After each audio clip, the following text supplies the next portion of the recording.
How's it going, everybody? Happy Saturday morning. I just got my coffee in hand here. Went for a little bit of a Starbucks run.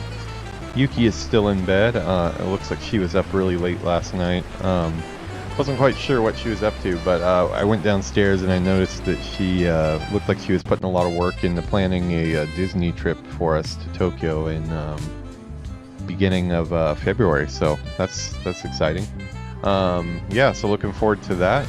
We're big Disney fans, and it's been a while since we've been to Disney. The last time we were there was when we went to Hong Kong Disney and got really sick for a week. Basically spent the whole week barred up in the hotel there because we both had the flu. But yeah, today we're not going to Disneyland. We're going to Azeroth as we normally do. This is going to be the Gold Farm episode. She's not awake yet, so we can't do any experience or anything. We're trying to hit 60 together at the same time. So as soon as she gets up, we'll get on that. Join us.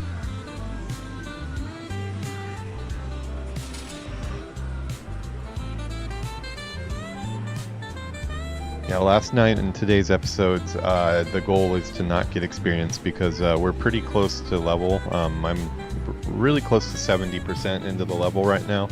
I do have some quests I can turn in, but we want to grind some mobs and stuff to just kind of slowly edge up our experience a bit till it's like exactly at the same spot, and then we're hoping we can do a quest together that will give us a double ding at 60, which would be a really cool thing to achieve. Not that it really matters, but it would just be cool to do. So yeah, that's the goal for today.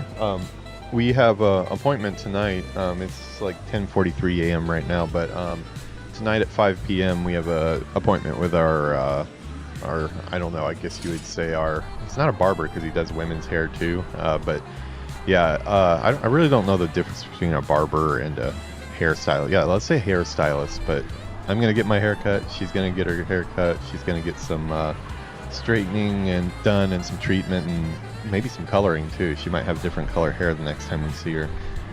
So yeah, the peon is ready to play. Let's go ahead and get some gaming in before we have to go do stuff. Join us.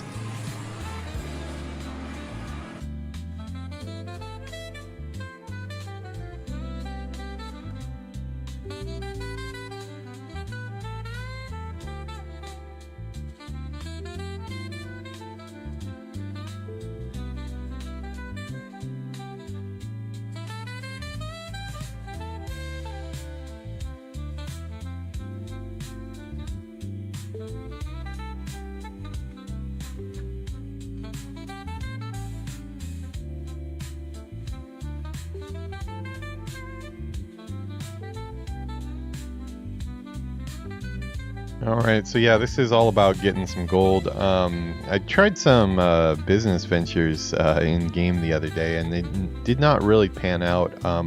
The alchemy market is just falling apart right now. I made a bunch of greater agility potions for myself. I made like 40 of them. And then I saw the price, and at the time they were like going for like, versus what it makes to what I could sell it for, about like 60 silver profit on each potion. So I decided I was going to go ahead and sell all those. Let's get some other music on here. Yeah, I was going to go ahead and sell all those because it would have been like 40 gold or so. And I listed it 2 times, and both times it got undercut like right away. And I woke up this morning and it was down like a lot. It was down like, went from like 78 a pot down to like 40 a pot. So at that point I'll use the agility potions myself. I did need them anyways, that's why I made them in the first place, but it looks like alchemy is not going to be our route to getting 800 gold. I'm at 668 right now, I think. I'm coming up a little bit shy. I'm trying to do it before the pre-patch because I've heard that there's some benefit in unlocking your epic mount before the pre-patch, so you don't have to buy epic flying later on. Could be bad information, I don't know, but yeah, that's what I've heard anyways. Mainly Gelders has been telling me that, but I did check it online and it did look like that is the case. Hey, how's it going, man? I don't know. Do you want me to call you Noradai now, or do you still want to go by Moose? I don't mind which whenever you want, but we got the artist formerly known as Moose in the chat here. He goes by Noradai now in our new guild. But yeah, we'll have to figure out what we call him, or we could call him Noradai the Moose. Nora the Moose. That sounds like a epic name. Sounds like something that Nora the Moose. That sounds like something like a name that you would get like in a college frat house for like some drinking feat that like nobody else had achieved. Nora the Moose. Okay, yeah, Nora's easy. We'll go with Nora. Okay, we'll call you Nora. Works for me. What is this? Where did this one come from? Oh, this is a really old scene. Okay, this is when we were doing this is from when Yuki started filming the first time. Yeah, I do give her a full screen sometimes because it's better to look at her than to look at me. She looks better than I do. But yeah, so we're gonna get in game here. We're gonna be doing farming, but not. I put up some rune cloth because I think maybe the rune cloth will be going up. I think I'm just gonna go do drakes after I turn in a couple quests. I can't turn in too many quests or I'll get even closer to 60. But yeah, as you can see here, I'm at 66% right now, and I have like 3 or 4 quests I could turn in right now.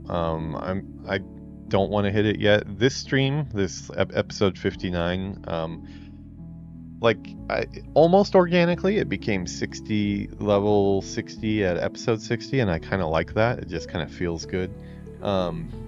We might have been able to do it at episode 59 or so if I had put my mind to it, but we did have some stuff that we wanted to do before, and we're waiting on Yuki to level together. So we're going to be in, I think Winter Spring is the place where we're going to do our 60 ding today. But yeah, today it will happen. Okay, my rune cloth did sell, so we got, what do we got here?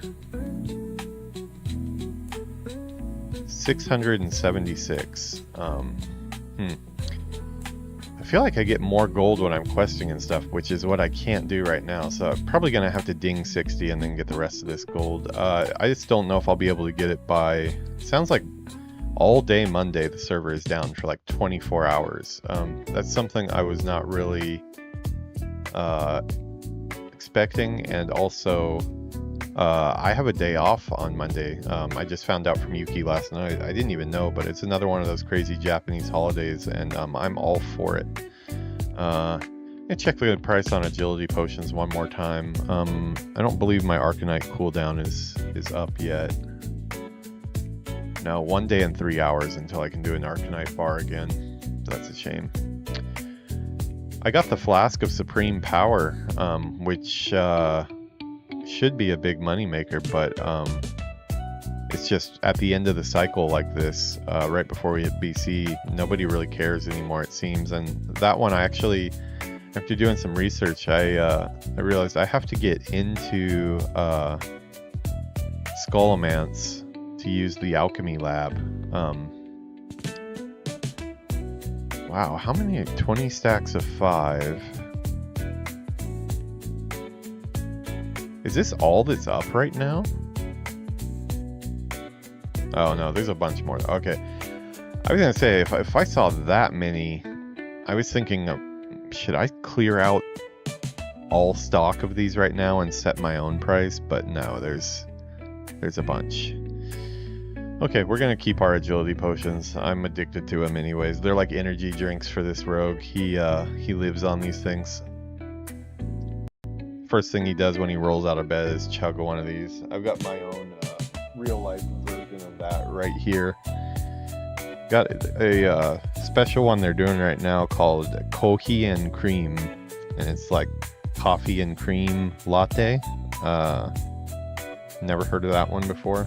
They had a matcha latte. I don't really do matcha myself. Yuki loves matcha though, being Japanese, but I don't really like matcha. I mean, I can stomach it if somebody tells me to eat something, but I don't enjoy it.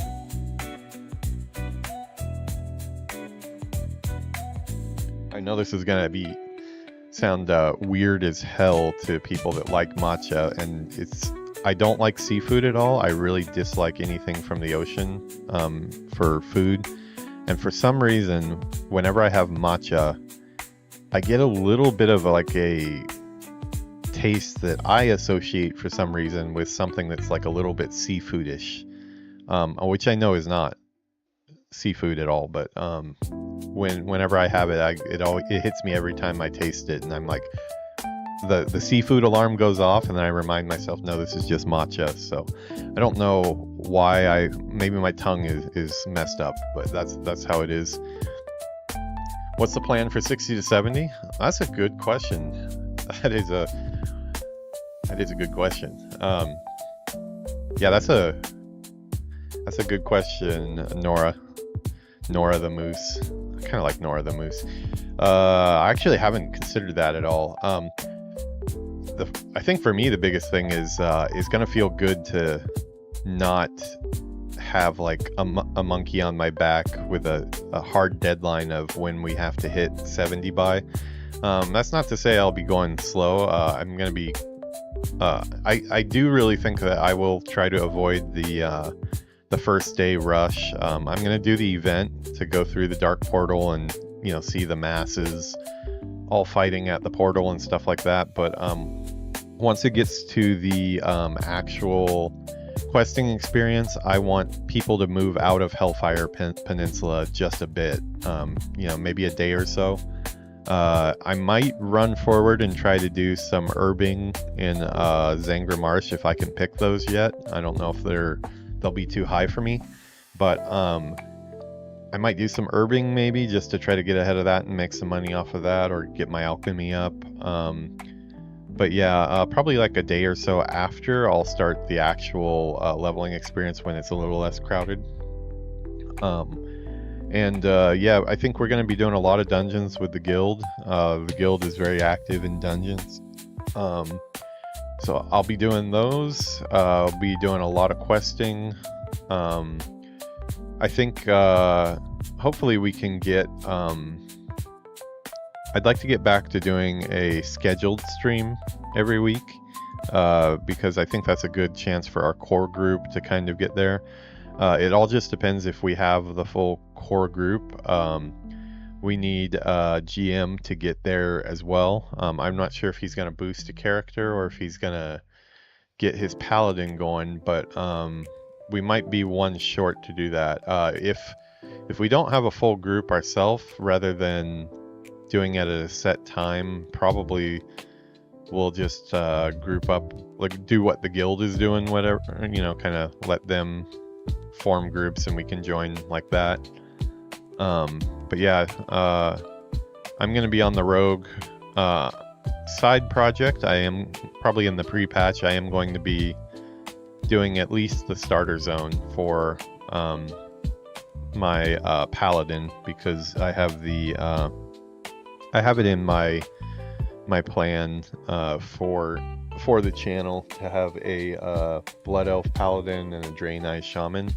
I want to do both of those starting zones just really quickly. Those characters will get leveled at some point, but the starting zones I want to level through. One, because I was a blood elf hunter in Burning Crusade. That became my main, so it's holds a lot of nostalgia for me. That's the last time I've really quested through that zone.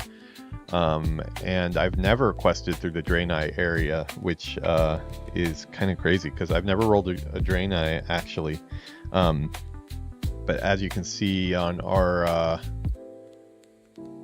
plan for all the playthroughs that we're doing here, these are our classic characters. All these are rolled.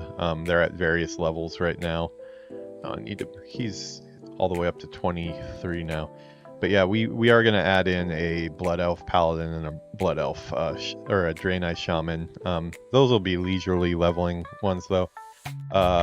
Before midnight, I would kind of like to go through those first starter zones just to check them out, even if it's just like one night each, to kind of just drink in those zones.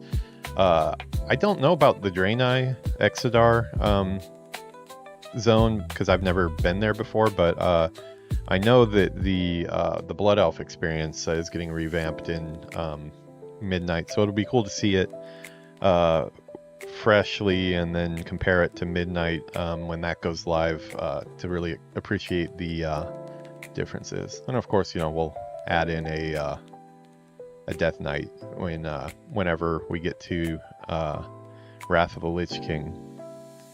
Yeah, this is a chart is a little outdated at this point. I probably need to re-update it with some other stuff because some plans have changed, and like the best laid plans, just an outline really. Things go to hell, things change. Dray Knight Pally, you know, I really would like. It's funny because I actually I really like the idea of Dray Knight Pally too. And that's one reason I have, if you notice here, if you notice here, for War Within, when I do, like, I'm doing the Rogue, and this is my 80 Hunter, this was my main for, all the way through Legion. She's the Horde side, Stabby Peon is going to be the Rogue side. He's currently at, like, level 35 or so. So next week or so, I'm going to start getting him to 80. He's going to do the abbreviated War Within campaign where you just get like the really quick story beats. And then I have two characters that are going to do like Lore Master, do every single quest. And one of those is a Light Forged Dray Knight Paladin. Probably because that Blizzard cinematic for Burning Crusade just made like Dray Knight Paladins look really badass. I believe it was that. I think it was a paladin, wasn't it? I remember him like holding like up the book and looking like a paladin. Maybe I'm remembering that wrong, but maybe he was a shaman, come to think of it, because that's what they came. But I just think the idea of Dray Knight paladins are pretty damn cool. But I want to do a Light Forged Dray Knight, so he's going to be going through War Within with this is a very beefy playthrough here. High Mountain Tauren Warrior Protection and Light Forged Dray Knight Paladin.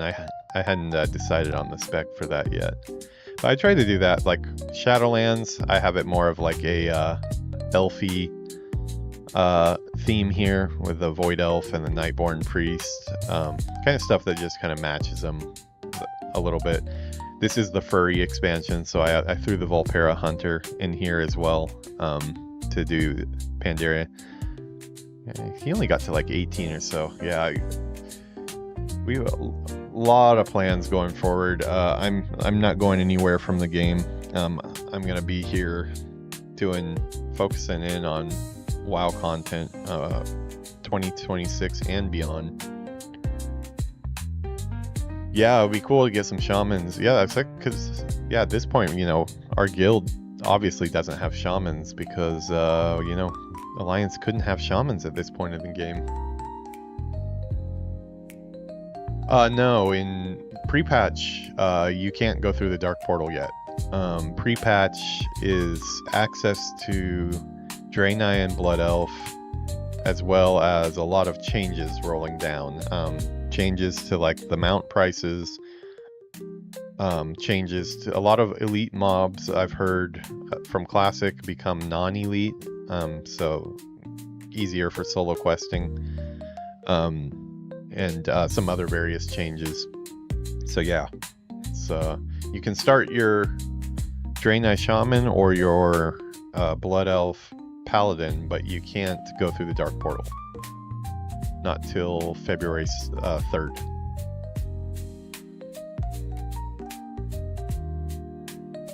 Hightail? What the hell is Hightail? Jim, level your paladin, damn it. We want to play with you. Whatever Hightail is, it doesn't have me. And that's important. That's a back of the box feature for the ages. World of Warcraft has me in it. It's got Unicorn too. Gelders as well. Got Nora the Moose here. No, it couldn't, because as you see, Like, I have so much stuff I have. Like, I sacrifice quite a bit for a WoW.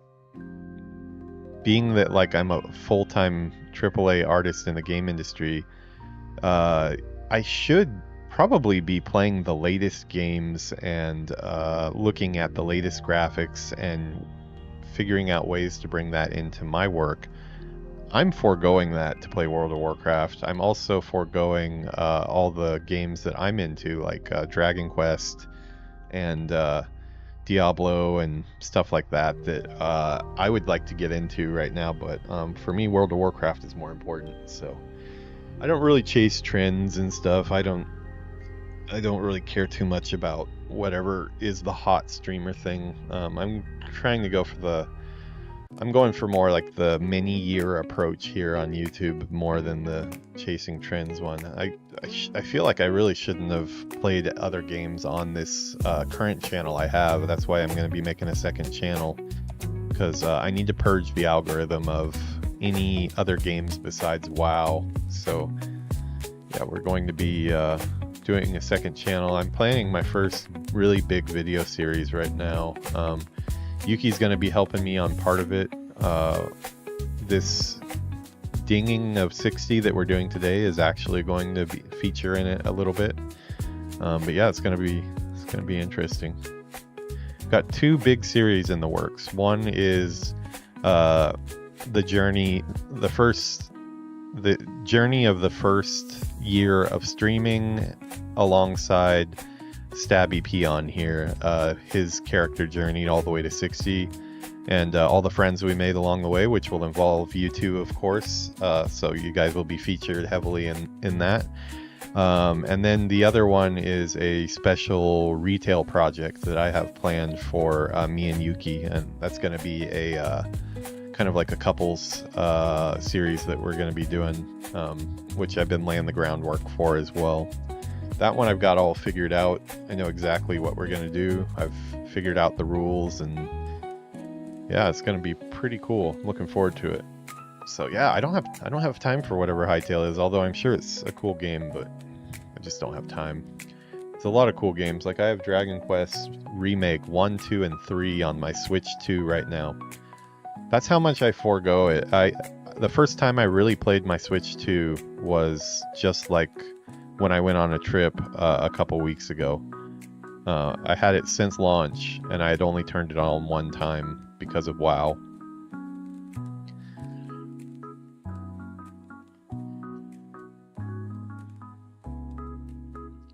I don't care for WoW? No, just the opposite.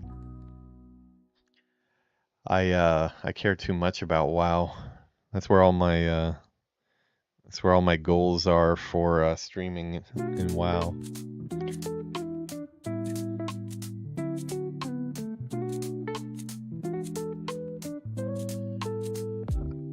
I mean, yeah, you could do that, GM, but then you probably already have the same problem I do for your channel. The algorithm really does not like channels that play a lot of different games. Like, a lot of the big creators, like, once they get big for one game, then they can kind of branch out and do other games. But like,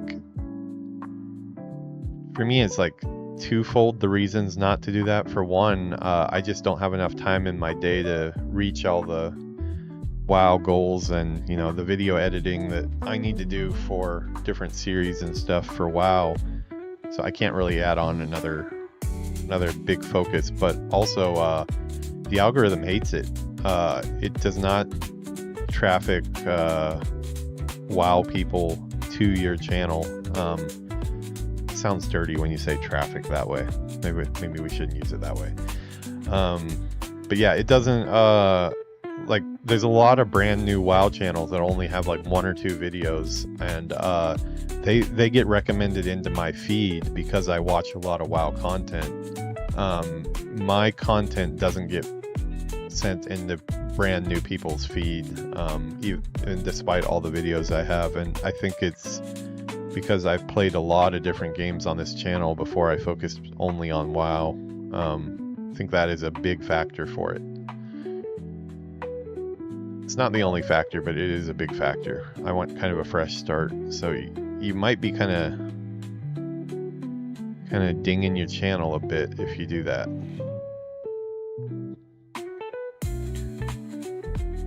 I'm going to go kill whelps, just because that's easy to do right now. Although, you know, I should go turn this name of the beast in, since Yuki doesn't have this. That'll just probably get us 1 bar or so, but it'll give us a little gold too.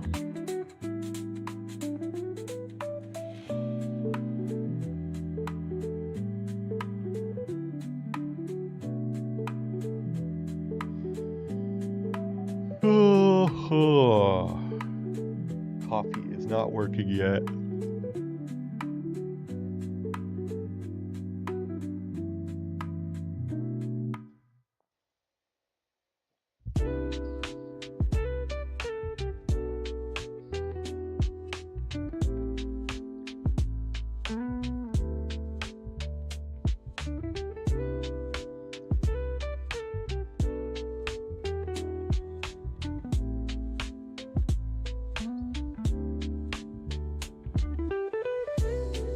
Nice. We got our one of our guild members says, back from AFK, boozed up and ready to fuck shit up. It's a good weekend right there. Yeah. Yeah, Nora's chiming in too. Oh, by the way, Nora, how's your warrior going? You get him up anymore?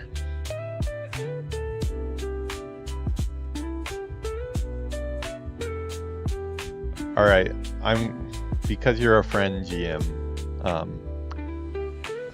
I'm telling you up front, I'm not going to play this game, but because you're a friend, I'm going to at least look at what the game is.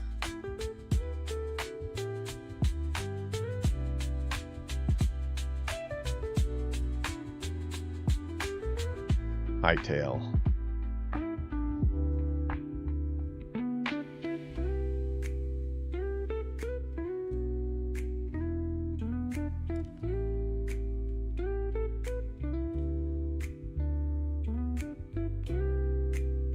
GM.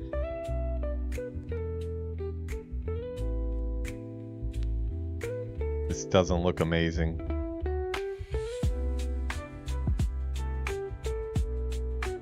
This doesn't look amazing, GM.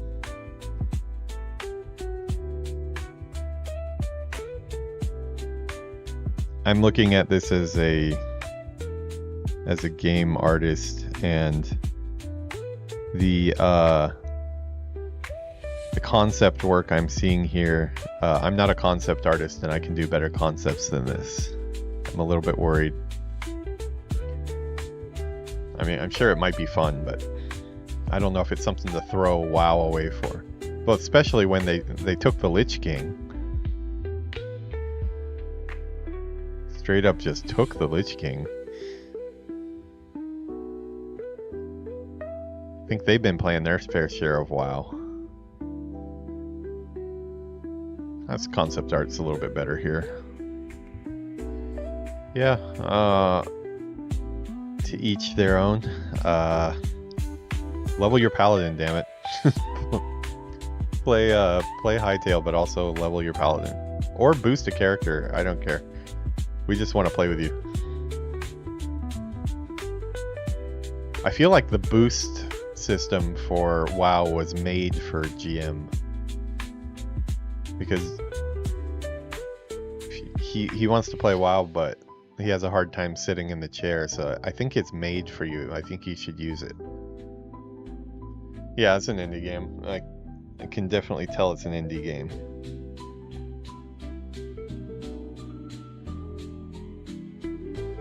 Just don't really have time. No time, no time. I have about 20 other games that would come before that, though. Yeah, you should boost, man. A lot of people in the guild are boosting extra characters. You can, I'm surprised, they're actually letting you boost Blood Elf and Draenei characters. which wasn't on the table before. You weren't allowed to boost those before, but Blizzard is selling boosts for Draenei and Blood Elf. So you could have a level 58 Blood Elf or Draenei, or if you just wanted a regular, currently available race, you could have one in 5 minutes from now.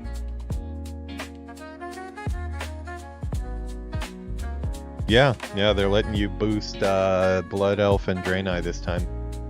They're selling individual boosts. Blue posts the other day.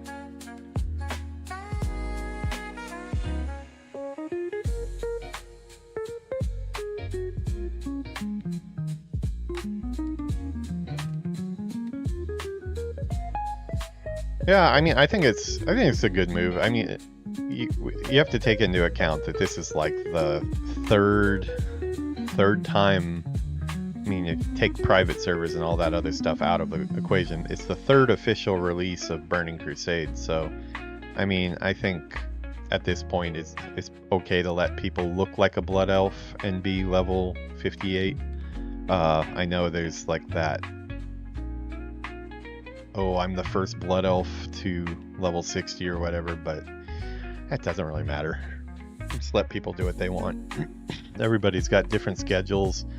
Some people are even busier than I am, and they just want to enjoy the game. So for me, it doesn't bother me at all that they can use their pocketbook to boost ahead.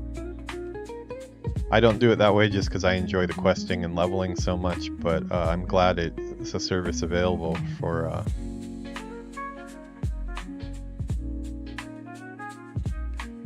no money. Is the GM OnlyFans account not going well? Have you not found your audience? Maybe you should get into feet pics. I hear those do well.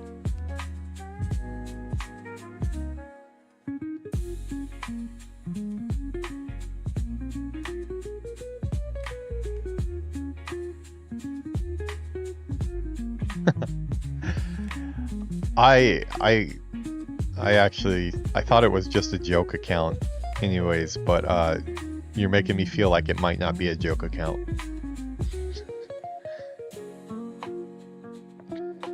I don't think Nora's gonna be subscribing to your OnlyFans page.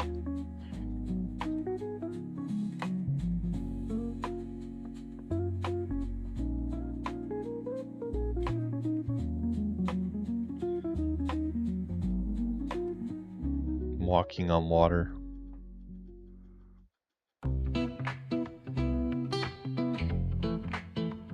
No, I don't need to see you doing the do on your OnlyFans. There's some things that can't be wiped from my memory, and I think that would be one of them. I will cheer you on from afar, and when I say afar, I mean like really far away. But you have my support.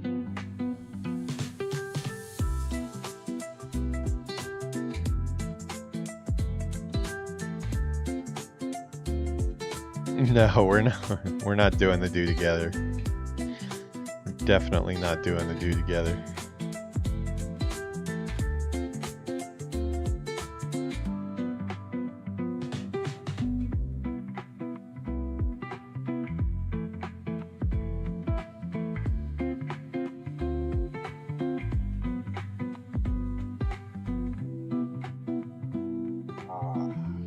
Coffee and cream. Not a bad flavor. Apparently this is what they put on the menu whenever the matcha special runs out. They have a special matcha frappuccino and latte right now, but I don't drink matcha, so I'm just happy that they ran out so I could get something different. I usually do oats milk latte, or if I'm not caring about calories, which I really need to be caring about calories. I went to tennis last night for the first time in quite a while, and boy did I get my ass kicked. Luckily my My strokes were still doing pretty decent. I still had pretty good ball control, and the speed was definitely still there. But I could definitely felt like playing tennis in somebody else's body, because I felt like I had some extra, not poundage because we're in Japan, kiloage, I guess you would say. Yeah, it's been a rough few months for us. So whenever chaos in real life strikes, the schedules you're on. For me, it was like threefold, because going to work every day, I get about 10,000 steps in, because I do steps on my breaks. So I get about 10,000 steps in for walking. I wasn't going to work for about 2 weeks, so that messed that up. Yuki was out of commission, so I wasn't eating her food. I was eating convenience store food or food from outside, which is not good for you. And I wasn't able to go to tennis at all, so just on every front, I was being super unhealthy, and I'm paying for it now. Let's see, let's get our game sound on here. Check out this cool macro I made. See that? See that ding it does, and see how it put a skull all the way over there? I've got it set on whelps. Puts a raid target on it, and it so I can see it from far away. And it plays a chime.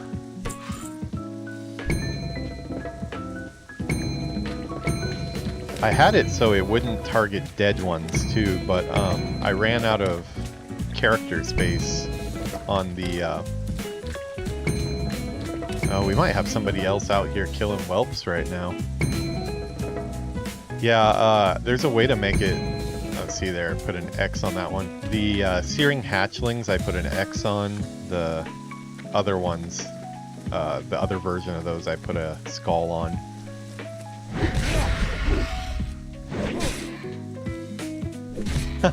Yeah, I see what you did there, Nora.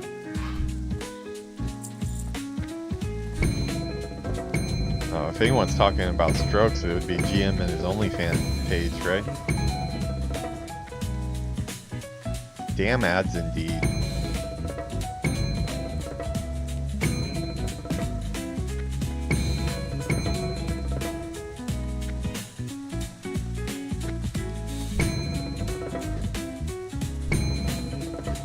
Yeah, somebody's out here killing whelps. My whelps.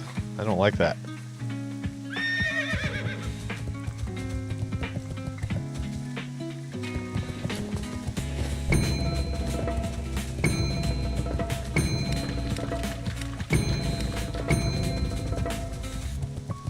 Sorry for all the noise spam.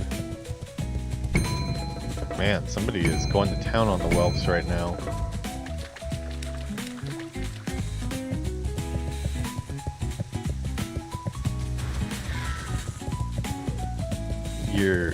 So it's you. I need to. We got a couple people out here. Man, this place is usually good. I need to get closer.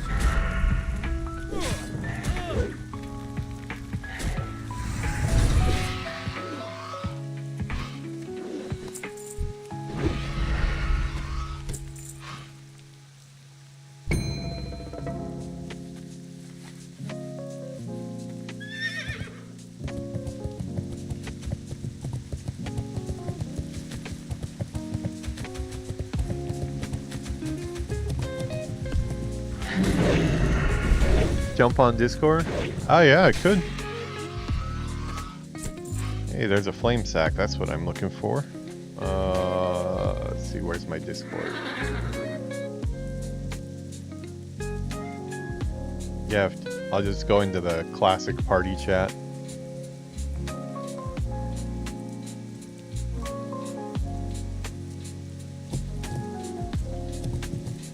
Should be in there now. Let me know if my voice is not coming through well. Can you hear me okay? Oh yeah, can you hear me? Yeah. How's it going, man? Warrior feels slow right now, but I expected that. Man, everywhere I go to make money right now, I feel like there's like too many other people doing the same crap. Prices are all over the place right now. It's too far away. 15 gold, 5 stock runs. It's been blowing up in Red Ridge. Yeah, if you're a mage, I don't know. I wouldn't do that though, even if I had the mage at high enough, just because Blizzard has actively said they're trying to stop people from do that. So I don't want to put my account in danger.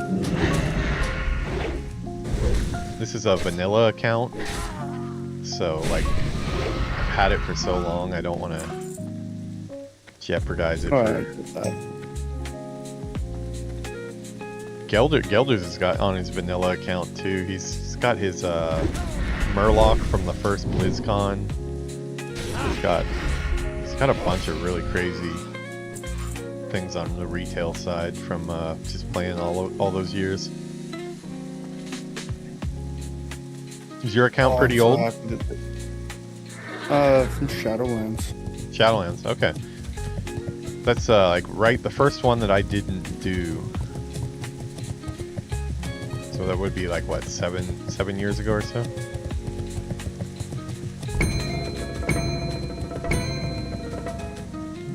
I made this macro so I can find these whelps easily. There's like 3 other people out here looking for the whelps right now.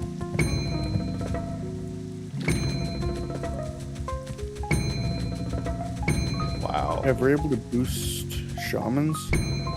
Yep, you are. I'm going to be boosting shaman and just completely degenning right to the max level. Yeah, the official blue post. Also like kind of like an advertisement for it. So you might be able to purchase it now, or you might have to wait for pre-patch, but it's gonna be available.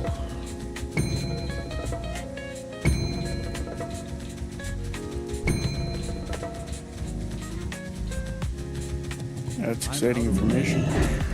I didn't see anything about that. Yeah, they just announced it a couple days ago. Everybody knew they were doing boosts, but everybody had assumed that it would be like before, where you couldn't boost the new. Well, that's what I had seen on it, was they were going to have the early, like, 58 boost. I'm like, yeah, okay. We'll take that, we'll boost the character up. Well, If I can use it on a shaman, the I'm going to right away.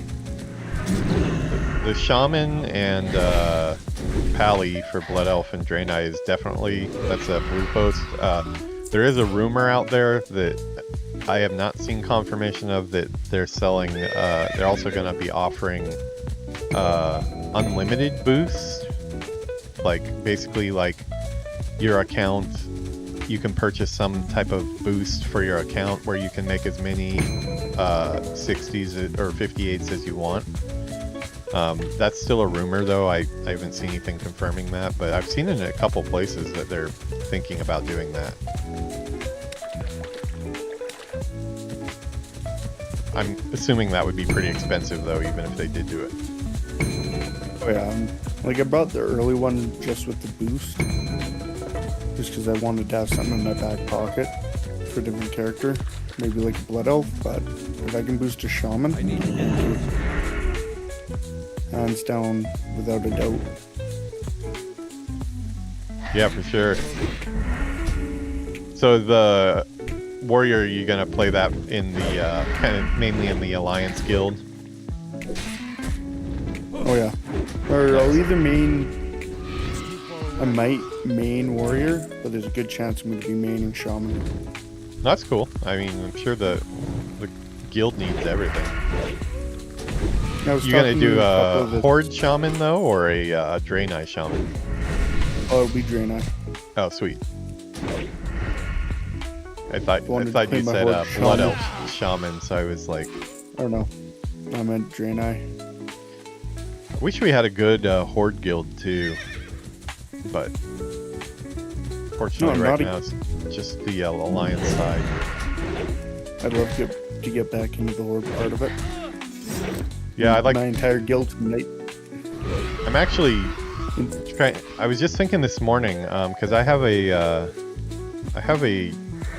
Alliance farming mage, that like an off-stream mage that I made. That's like I think level 14 or so. But I really want to get my undead mage up, and my farming mage, because I have like so much more money on this side and I've been doing more dungeons. I've got like 3 really nice blues for him. That I would like to get transferred over to my undead mage, and I think since Yuki's here in the house, I think we could probably do that thing where I put it on the Booty Bay auction at like a price where other people won't touch it, and then just like have her pick it up and hand it over. I think that would work, wouldn't it? It should. Or do the thing of like just really quickly spamming it, buy it right away. The problem, I guess, would be she doesn't have a high level. Her highest horde character is like 20, so he wouldn't really have much money anyways. If you put it on low and she looks for that exact item, it should be pretty. It should show up like findable. right away, right?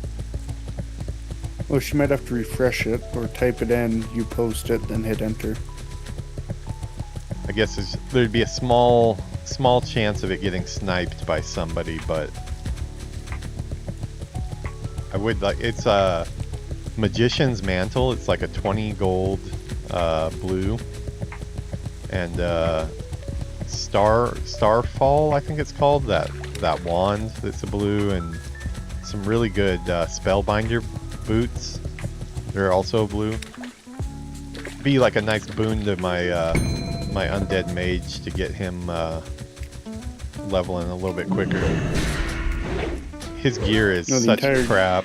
The entire guild I was going to be raiding with on Night Slayers just transferring over to Classic Era. Oh, they're doing Classic, huh? I mean, Some part of what the hell?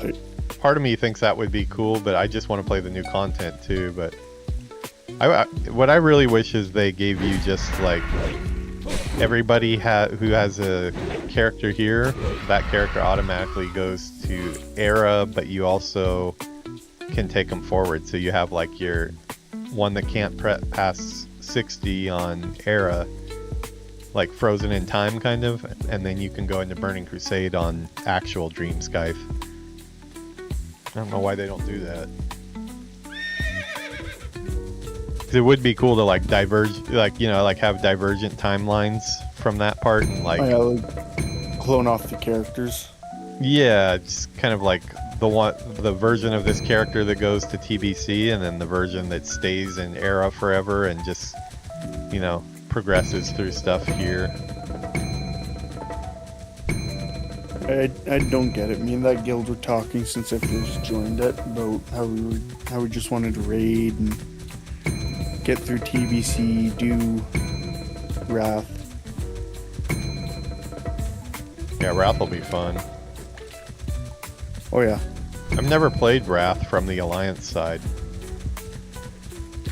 I didn't have any Alliance characters at all by that time. Well, I love the whole Death Knight lore and all that stuff. Yeah. And Lich King. To the point I got the Lich King tattooed on my left hand. Yeah, I saw that. But, yeah, you uploaded it, or on stream you showed it the one time.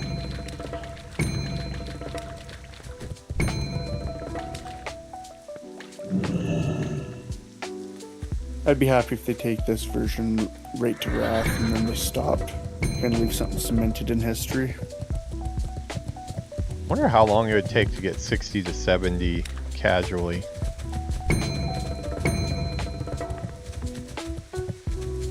February 3rd is when they're going to be opening up the Dark Portal. Yeah, I'll be there for that for sure. I think if you were to pound out a bunch of dungeons every day, like try and aim for your lockouts, and then maybe the raid. In my head right now, I can think that might be the only feasible way once you hit 65 to gain any form of XP back on Azeroth. Oh, yeah. I see what you mean. Because you're going to need to be going after elites or world bosses just so you're getting relevant enough XP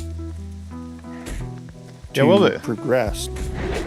It is kind of, it's a little bit depressing that, like, there's still so many things I haven't done in Old World that, like, are now all gray to me. It's why having the Undead Mage as whenever I'm feeling like I want Old World stuff to be able to level through him to 60 as well will be nice to have on the back burner. But priority is going to be this dude 60 to 70 and my retail midnight stuff. You gonna do midnight at all? Well, I'm gonna do midnight. Nice. You already get a collector's edition, or? No, I haven't bought the collector's edition.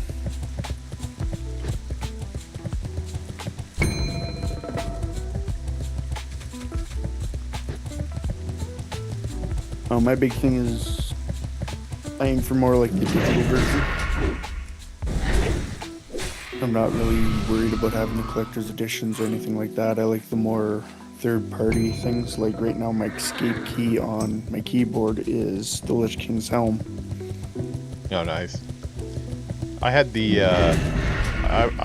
I was always buying the physical collector's editions, but Shadows of Lands was the last one I was able to get. It's a lot harder to get it over here in Japan, so I just had to give up on it. I mean, I kind of would like to go back and get Dragonflight more within collectors, but with what shipping and stuff costs now, it's just like, it's so much just for a box, basically. I have the art book for vanilla, so I picked up the art book online. I don't have the box because I went standard edition for vanilla back in the day. I had the Horde box one, or no, I had the Alliance box one, just like the smaller box, and then Burning Crusade through Shadowlands I had the collectors every time physical. I'm still using all the mouse pads, like all around my house. All the mouse pads are the mouse pads from the collector's edition. This one here, I've got the I'm using the Warlords of Draenor one here right now. Dude, when it comes to like the collector's editions, it's probably up to about MOP that I'd want to go. Yeah. I feel like MOP was the last time World of Warcraft was really World of Warcraft. If that makes any sense. For me it was Lich King, because I love the old world so much that I hate that they destroyed the old world.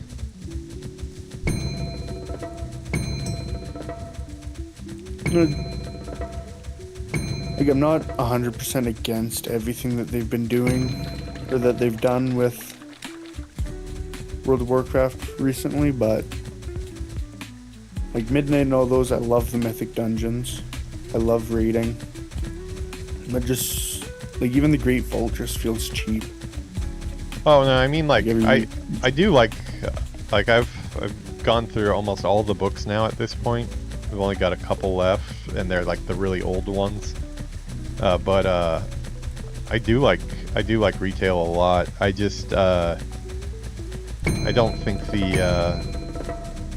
it was worth it to destroy all the old world content that I'm sure at the time they saw as flawed. They thought that this content was outdated. They should have done it better. The zones didn't look good enough. But I mean, the popularity of Classic has showed that that's totally wrong. Instead of bulldozing all their old content in a destructive way, they should have just kept this as it was and done a Deathwing expansion in a new content, and then there would be a lot less of a need for like Classic Plus or anything like that. You know, you could kind of just go. You could play your classic vanilla experience and then just level right into BC and Lich King and kind of follow the whole 20 years in retail, but you just can't do that. So, But at the same time, would Deathwing's reveal and that whole cinematic have had the same effect no, yeah, for people? I've talked about this with Gelders before. Like, definitely they got a big impact, and it was like a cool story beat for the time. But like, when you're talking like, what, 15, 16 years later, was it really worth the damage that it did to the state of retail? Not at all, I don't think. It was a cool story beat for like a year or so, and it had impact, but man, did it do everlasting damage. And I honestly, in my opinion, that it's kind of like a necessary evil, because to me that just showed the raw power and ferocity of Deathwing. Yeah, for Got sure. everybody amped up for it. I mean, Like, it would be cool if they could go back to the original world and yeah, if they were, I try mean, and if they were things gonna up. do it with like the best way for the story, where man hours and stuff like that didn't matter, what they do is they have him destroy the world, you know, like he does, but then like do something, you know, play with time or something, and like the end of the expansion, you undo what he did or something like that and bring it back to what it was. Or just make a less destructive version of the world where it's, you know, 90% the old Azeroth, but you know, Yeah, just like a little bit different. Like the citizens of Azeroth are working together to rebuild. Yeah, like isn't That it strange that when you are a character that rolls into retail in any of the old world zones, the world is constantly stuck right in the aftermath of Deathwing forever. Like there's no rebuilding that ever happens or anything like that, really. You know, that is really odd. You'd think they'd at least try to put in some effort. 'Cause isn't Darkshore still still just all swirling around? Yep, it's all swirling around. Like all the Cataclysm stuff, like Westfall still got that tornado thing going on.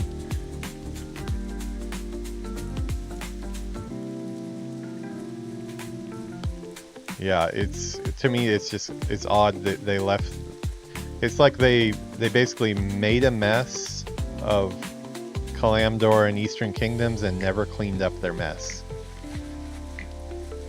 So to me, if they're gonna put it back together after, or put together a faithful version that has been, you know, plussed in certain ways, then sure. But man, nuke all of this content, which is like the most nostalgic content because it's your first time with the game. Bad idea.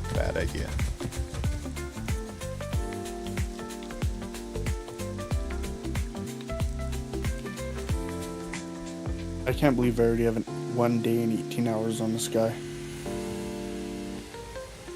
You did 18 hours on him already? My total game time is 1 day and 18 hours. That's crazy. I feel like I've been moving so slow.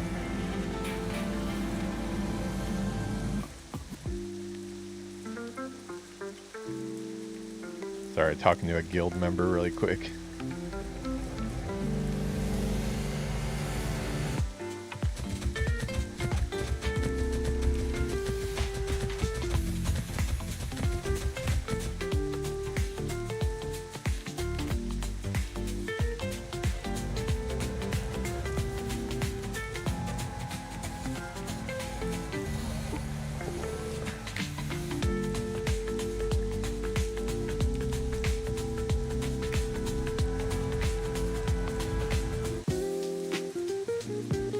Those are starting to get spicy though. What are? Like the cost of spells. Oh, I know. Yeah. I only got one more of those left to get through, but I'm gonna try to get my. I'll probably get my mount first. I really wish I had 100%. concrete information on this mount thing, but from everything that I've heard and seen online myself, it does seem like you do save a bunch of money if you can get to 800 gold before the repatch.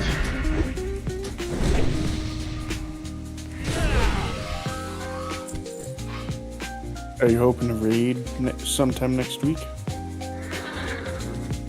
In Classic? Yeah. If I get invited to one, I'll go, but I don't think I'm geared for raid yet. I don't have like this for anything. I ran Skullomance once, but I didn't get rogue drops.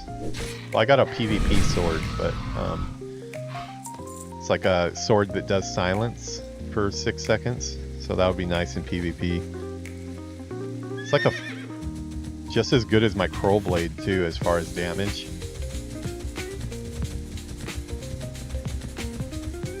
Yeah, I'm the goals for this character in Classic are, because it sounds like these guys are down to keep on doing not only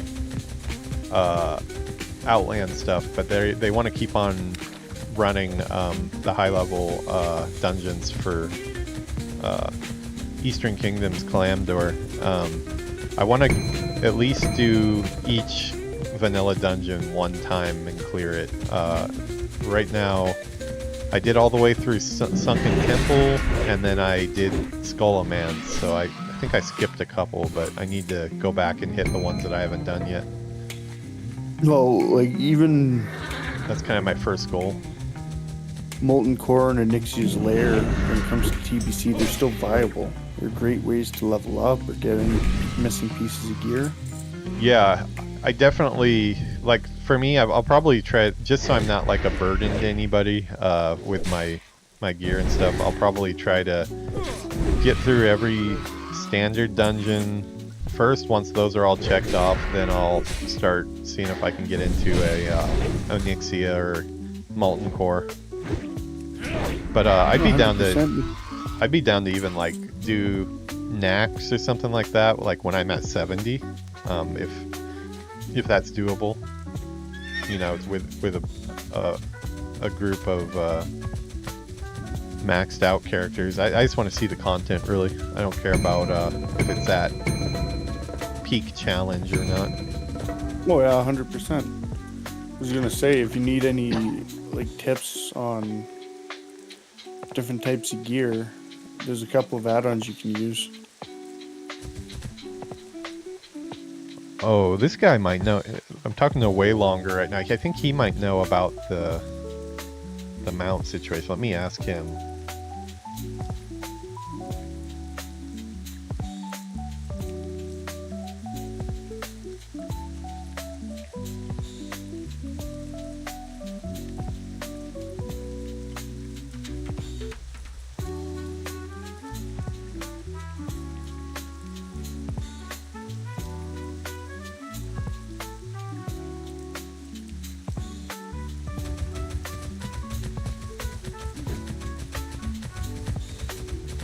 Really would like to know if this is important to get the ground mount before the patch.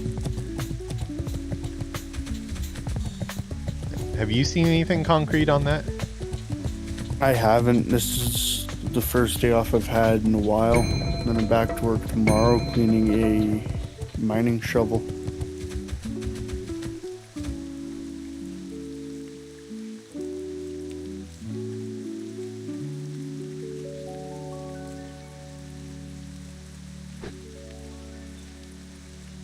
Typing, hold on 1 second.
I'm gonna get to the point where boosting this warrior would be a waste.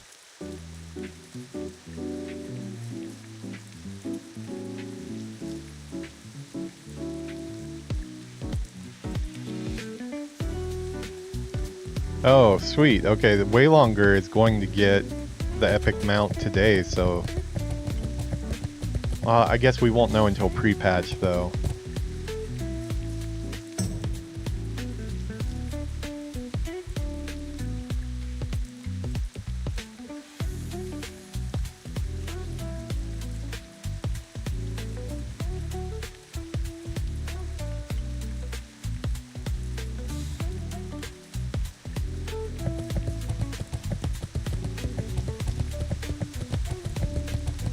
Well, it looks like I am stuck farm. Yeah, he doesn't know either. He's gonna get his epic mount today, but I mean, we already know. It's weird because I thought in vanilla, I swore that you still had to buy the epic riding skill, but I guess you don't. I think you don't need to buy it if you boost character, but I'm not 100% sure. I mean, I'm gonna get the epic mount that comes with that pack. I've got that already in my inventory. Like I've unlocked it on retail even, but I don't know if that counts or not.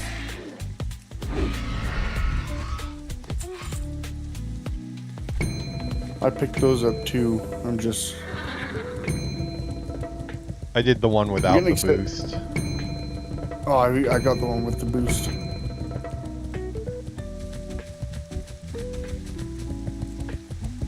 But I'm starting to think boosting this warrior wouldn't quite be worth it, just because of how much quicker leveling is going to be in TBC.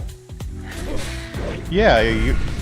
Also, too, I have other characters that I'm going to be leveling. I have on the Alliance side, I have a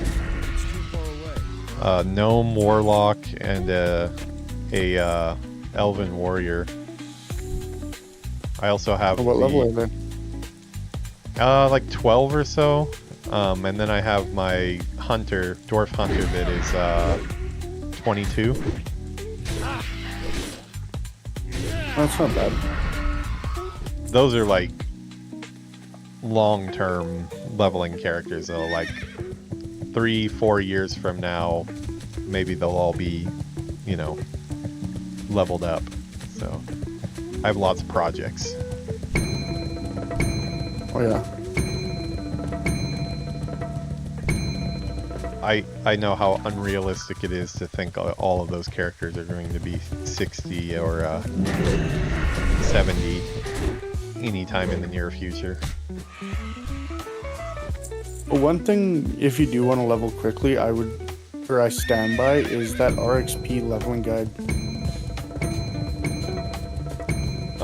Yeah, that's the thing.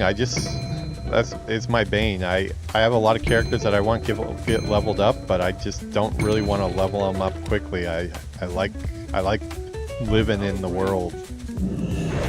Oh, I get it. It's like conflicting because it's like one goal fights against the other. So I'm like effed.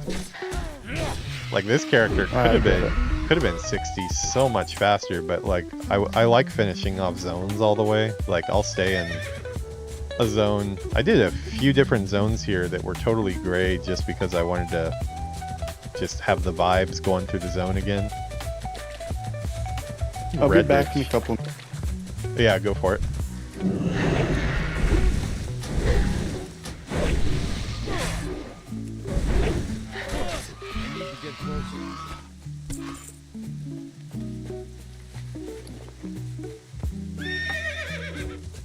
Okay, we're at like 6 flame sacks now, so that's probably about 5 gold at least.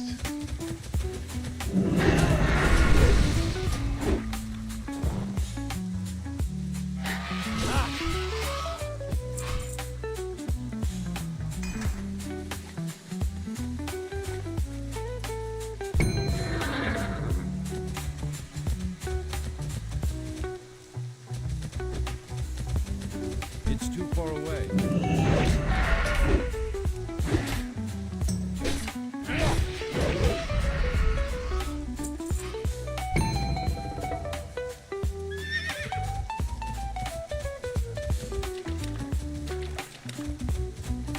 I need to get closer.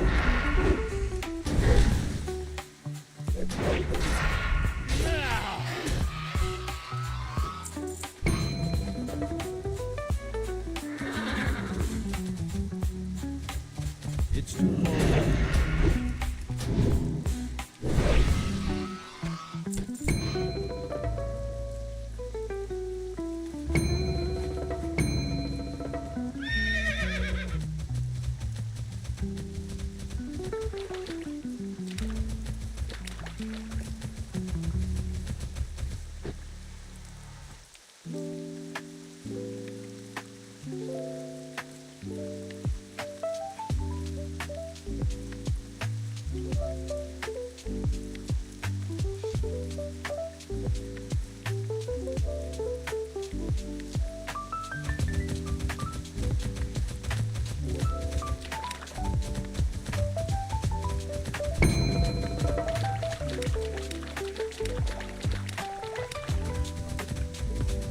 I'm out of range.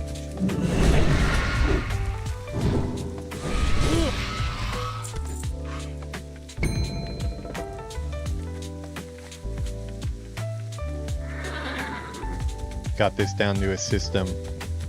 While I'm hitting the mount up key, that's when I'm using that time to target my next hatchling. Hatchlings get an X. The other caster version of them, they get the skull mark. So see, scan the horizon. Oh, there we go. Got my target and go. Pretty efficient. I probably got an edge over the other people that are running around killing these out here.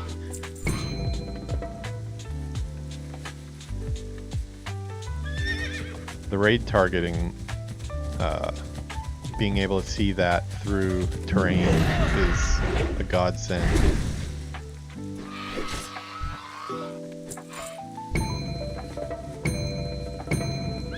Yeah, if nothing but dead ones are pinging, that means there's none nearby and I need to move a little bit.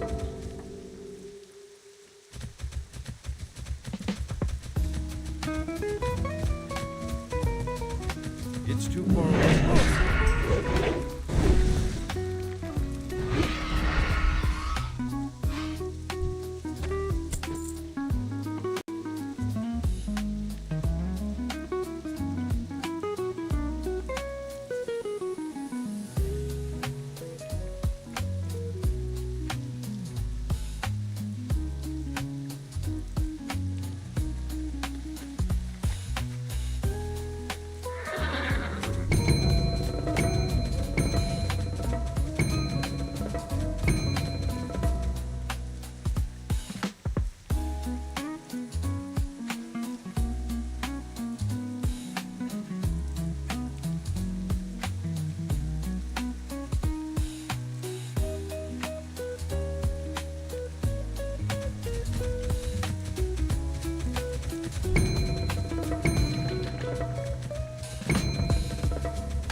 I'm back. Cool. Yeah, I've just been talking to way longer, one of our guildies. I talked to him. I'm out of range. He gave me a hand earlier today with some elites. Everybody's super cool in this guild. Happy we joined. It still blows me away because I'm not used to any guild interactions like that. I mean, this is the standard for a good guild. I've been a part of some in EverQuest 1 and 2, and then also a couple in early WoW.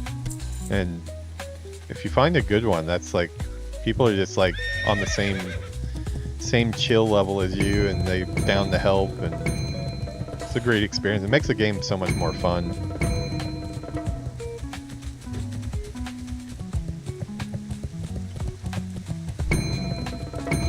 I don't know, I found, like, I am a big fan of this guild. With stuff like that Horde guild I was in, those guys, it was very figured out. It's like a lot of drama and stuff, or No drama, just constant, like, hey, can you get a hand with this quest? LOL, no. You needed every buff before you could go and raid. You had to look at Loon, best in slot. You had to have every piece of gear for your class.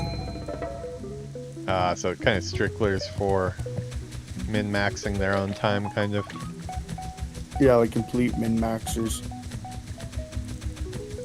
I need to get. Yeah, I feel like life is already min-maxed enough to where I have all these deadlines and things that I have to do. I don't need that to go into my leisure time too.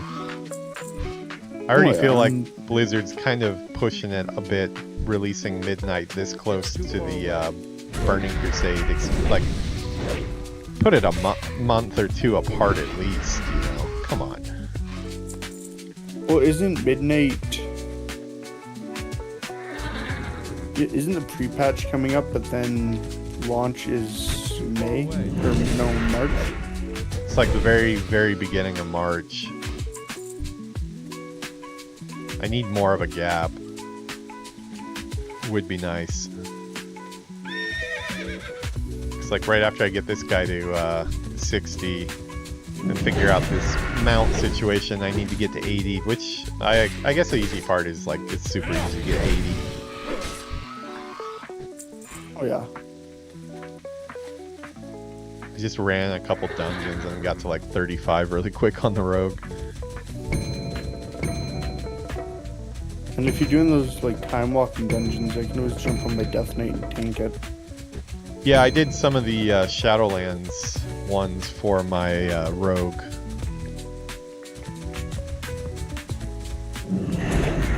of range. You get good catch-up gear from those too. You actually get pretty decent gear out of those.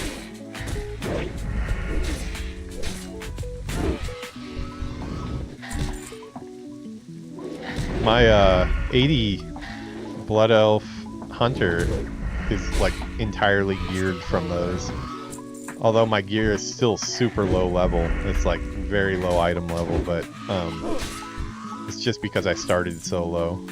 I was coming from Legion gear directly into that stuff, so it's like, yeah, it gave me step up, but the step up, so I need to do a later expansion probably to jump the gap a little bit. She's gonna do Midnight though, because she's at 80, so I'm sure like everything that drops in the starter area of Midnight will be like a 5,000% upgrade for that character. You know, that's one thing that kind of bothers me about Classic 2 is there is like all your questing gear, the second you jump into dungeon, it's irrelevant. Well, it depends. Like, I'm still using some of it. Like, the chest piece I have right now from doing that Dragon Quest, it's a green, and I haven't found... I'm even looking on the auction house, and there's, like, one or two that, like, if I spend about 300 gold, it would be a pretty decent upgrade, but there are some quests that have some pretty good... But, yeah, you're gonna tear through that stuff. I'm always happy when I replace it though, because then it's like, sweet, now I can go vendor this and get some gold back, you know? Yeah, you Always feel quite a feels lot good. strong. What was that? Honestly, I think it is the culture in retail that started spewing over to classic is all the min-maxers. Yeah. Well, first time going through vanilla, it was just unknown to all of us. Like, obviously I didn't get as far as most people did, but like without, because you weren't playing the game during vanilla, were you? Nope. Yeah, so like there was no questy. There were like I'm pretty sure there was no add-ons either at the vanilla. I don't remember ever having any add-ons downloaded. I remember moving my bars around a little bit and stuff, but that was about it. But without questy and stuff like that, like, you come right out of EverQuest, which is like, it was like the thing before WoW, you know, it like had that same amount of popularity.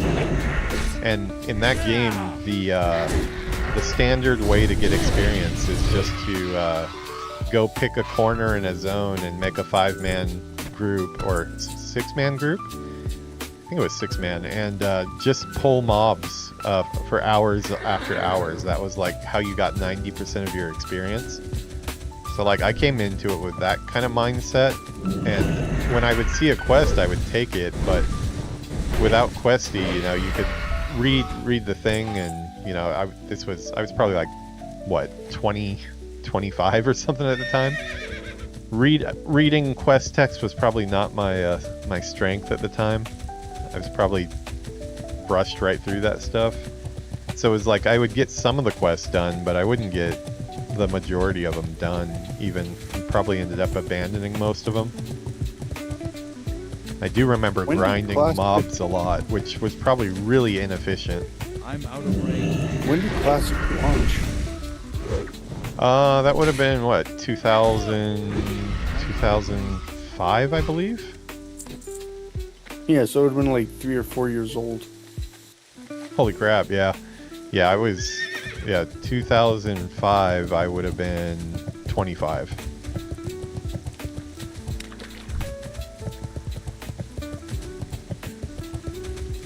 I need to get closer.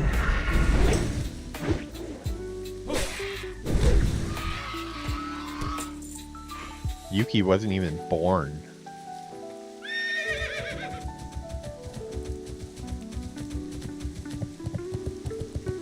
Man, that's a cool mace that they put in chat there. You see that?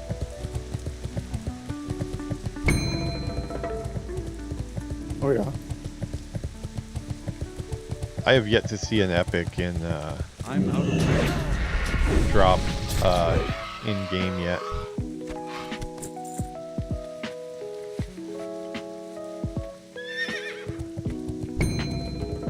Yeah, the RNG is something else in this one.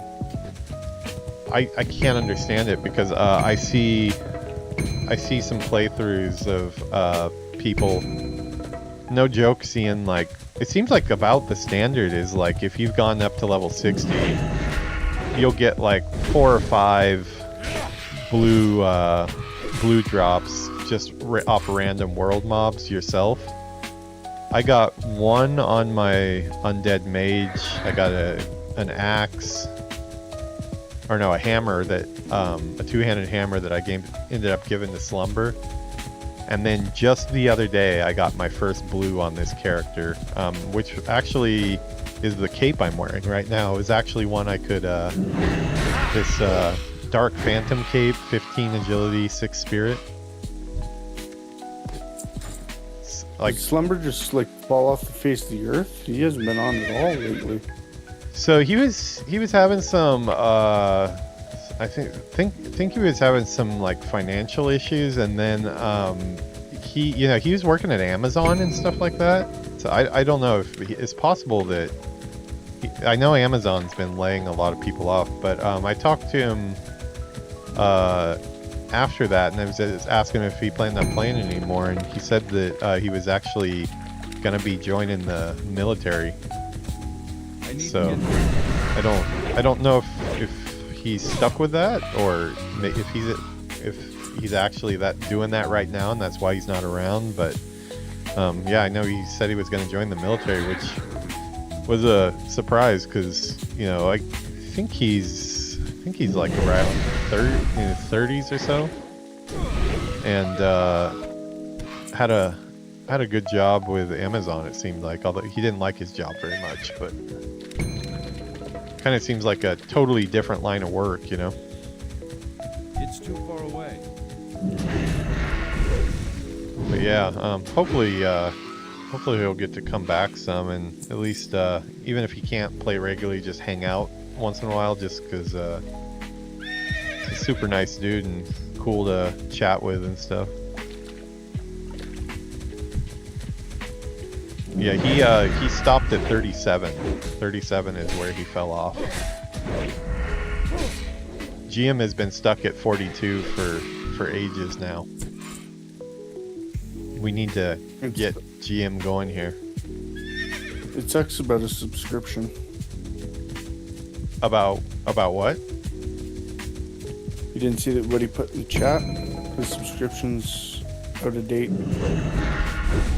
Oh, he says that about once a month usually, and then by the time 5 minutes later he'll be online. So I think he goes and fleeces somebody for money or something, like shakes down somebody walking by his house or something.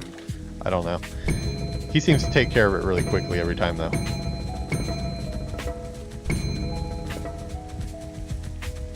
I'm out of time. He said he didn't have money for a boost though.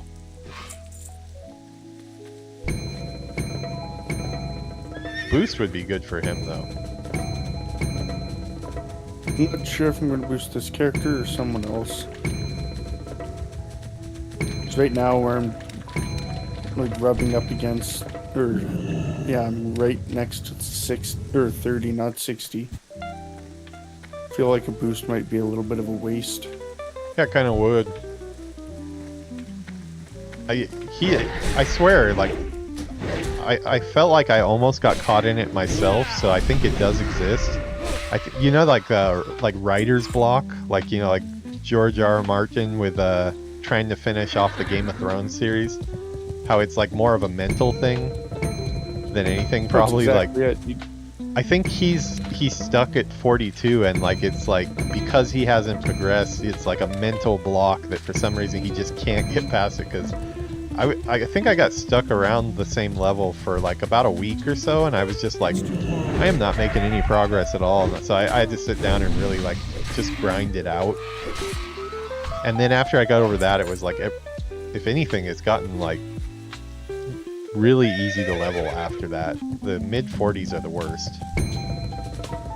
I just gotta sit down and hunker through it.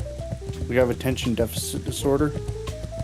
I would say he probably does too. I need to get Like I throw on like a show or Yeah, that's the best way to do it. just music, and I just pump through it. I follow RXP and I just go.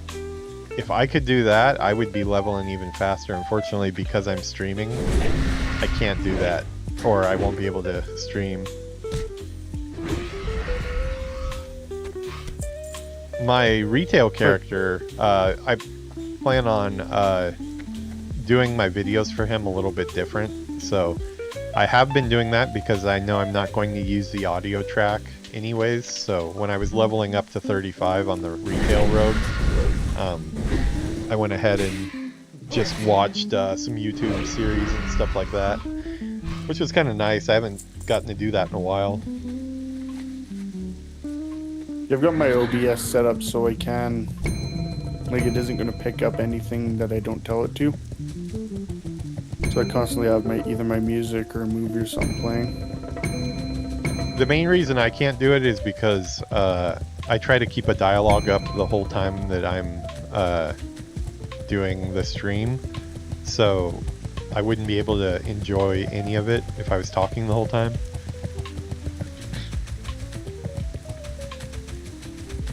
I tell you though, it's like therapy, man.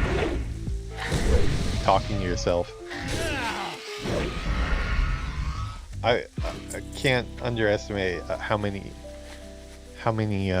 problems I've worked through just by talking about it on stream and stuff like that. And stresses I've had over the last like year or so, especially with like work and stuff. That's like me with tattoos. Oh, when you get tattoos, it kind of puts a cork in it. Yep. Nice. Like all my stress and frustration from work and life just all melts away. I'm glad that's not my outlet, because I would be covered head to toe because I have so much stress about different things. There would be like no space left on my body. Well, I'm inching towards that point, but I kinda had to slow down a little bit. Yeah, what's your age right now? 23. Yeah, man, 23. I wasn't thinking about crap at 23, and I mean, I still had the normal stresses, but you're definitely taking on a lot more than I did at 23. It'll catch up with you, dude. Good morning, Oh, yeah. Yuki. When it comes to people going on about not liking their jobs, they should spend 12 hours working on a sewage truck. Working on raw sewage. Yeah, I don't know if I could do that. I don't know if like I'd be able to keep my lunch in my stomach, but there are different types of stress though. Like you kind of have to experience it to really understand it, but like when you're in like really high pressure situations where like you're the lead of a whole department, all of the blame is going to be put on you if the team doesn't come through, and you have people like actively working against your goals. Like it's like political stress, but it's the kind that like stays with you when you're off the clock, because like you're constantly trying to strategize about how you're going to talk to somebody tomorrow to get the point across that you need to get across, or get people to do what they need to do so you can actually have something to present. Not having enough time to do the things that are being required of you and trying to figure out a way to do it regardless. So it's more of like mental fatigue than physical fatigue. But what I've really found out in the last year is the mental fatigue, especially at like 45 or so, where I am now, it ties directly into physical fatigue, because I had stress this year or last year to the point where I was like starting to feel like pressure on my chest. I was starting to feel like just like splitting headaches that like no amount of Advil or anything like that could do anything about. And just the inability to sleep at all, because you feel like you're being attacked on multiple fronts politically at work, so you're constantly trying to like prepare for that. It's like your brain never gets any rest, so it's totally different from that sewage truck type thing, because that would have its own thing where it's like I don't know if I could do that either, but like it follows you wherever you go, so it's fucking really stressful. So when I came back to this in 2023, and they called me offering me a job as a dispatcher, not only did I have to worry about people knowing what they were doing, or if they were going to show up, or if they were going to be sober, I'd worry about what each unit had, what worked on that truck, is something broken, is something going to break, how can we get more equipment to them, all of that. And I had a company provided phone that could ring 24 hours a day. Yeah, but I've been in situations with the phone. The phone one is a big stressor, that just knowing even when you go to sleep you can't turn it off, because you might get a call from work that you need to answer, and if you're not present then you're in trouble. That sucks. And then I had to worry about all the bills the company was getting signed. Is everything documented correctly? Do I have everything organized in case we get audited? What kind of schedule am I building for the next day? I think then if somebody didn't... Do you ever feel really attached to your job though? Like, do you love No. your job? No. And see, I think earlier in my life, before I got in the game industry, I was probably I wasn't doing stuff as hard as you were doing, because it wasn't as much manual labor, I think.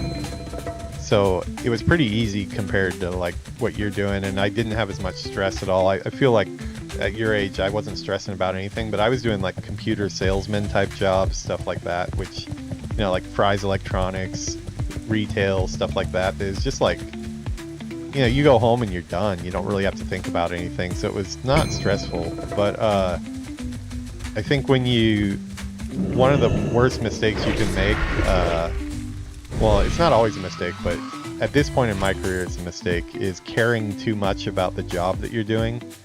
If you're really trying 100% to make something like amazing, and it's like your whole identity is making that game and creating something that's going to be, you know, hopefully well received by critics and stuff like that, you put so much energy into it, and then when somebody, it's kind of becomes like your baby almost, and like when people get in the way of that, it really feels like an attack on yourself, and like you really care way too much. So that's why for 2026 I've kind of decided that I'm going to divest myself from caring as much, and just kind of try to mentally I need to mentally be okay with things not being as good as they maybe should be, which is hard to do. It was about 4 months of the dispatching is what I did, and then I went and I looked at the big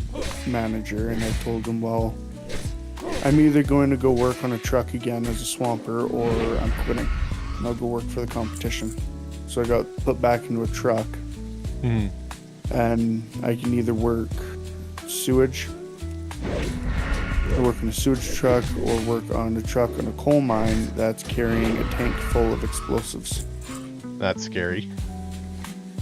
Oh yeah, one wrong bump and it'll level like 2 towns. That's a different type of stress right there. That's like the fear for the life stress.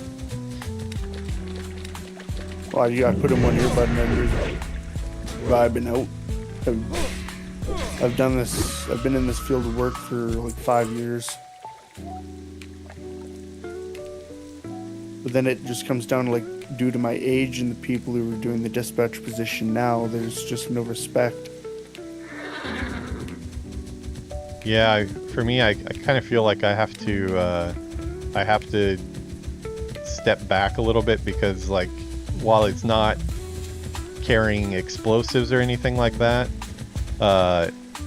when you see people, you know, around my age or a little bit higher that, you know, just randomly, you know, checking out,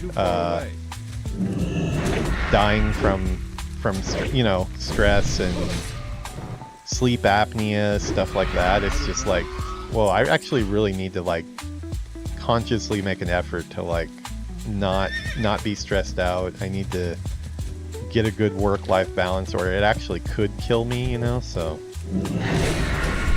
just trying to find a good balance this year. Last year was not a good balance. I cared way too much, and I was stressed way the hell out, and impacted my channel too, because I made work the focus, and it just made it so a lot of times I was just too mentally exhausted to get online and stream. Like, this next year, I told myself, like, once every 3 or 4 months, I'm taking a week off. That's a good idea. Off my phone. I'm not doing nothing for nobody. Because there was Yeah. a long time after I went back on the truck, I was doing one job consistently for like 3 or 4 weeks straight at a time. And it got to the point where I was getting more recognition than some of the other guys that management favored. So I got pulled off of that. And the clients kept calling my personal phone, Oh boy. trying to look for any answers on what was going on.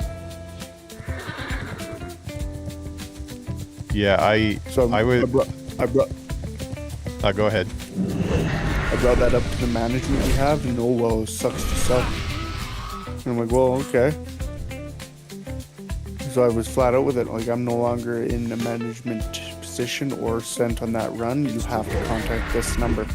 It's funny I give how it- different our careers are, but how similar that part of it is. I was the environment lead for Tokyo and Osaka for the AAA project, and just this last after the break, I talked with Yuki and I told her I think that this current there's not really a path to success in my current role, and I'm going to ask to step back from it because I'm just not getting any gains from it.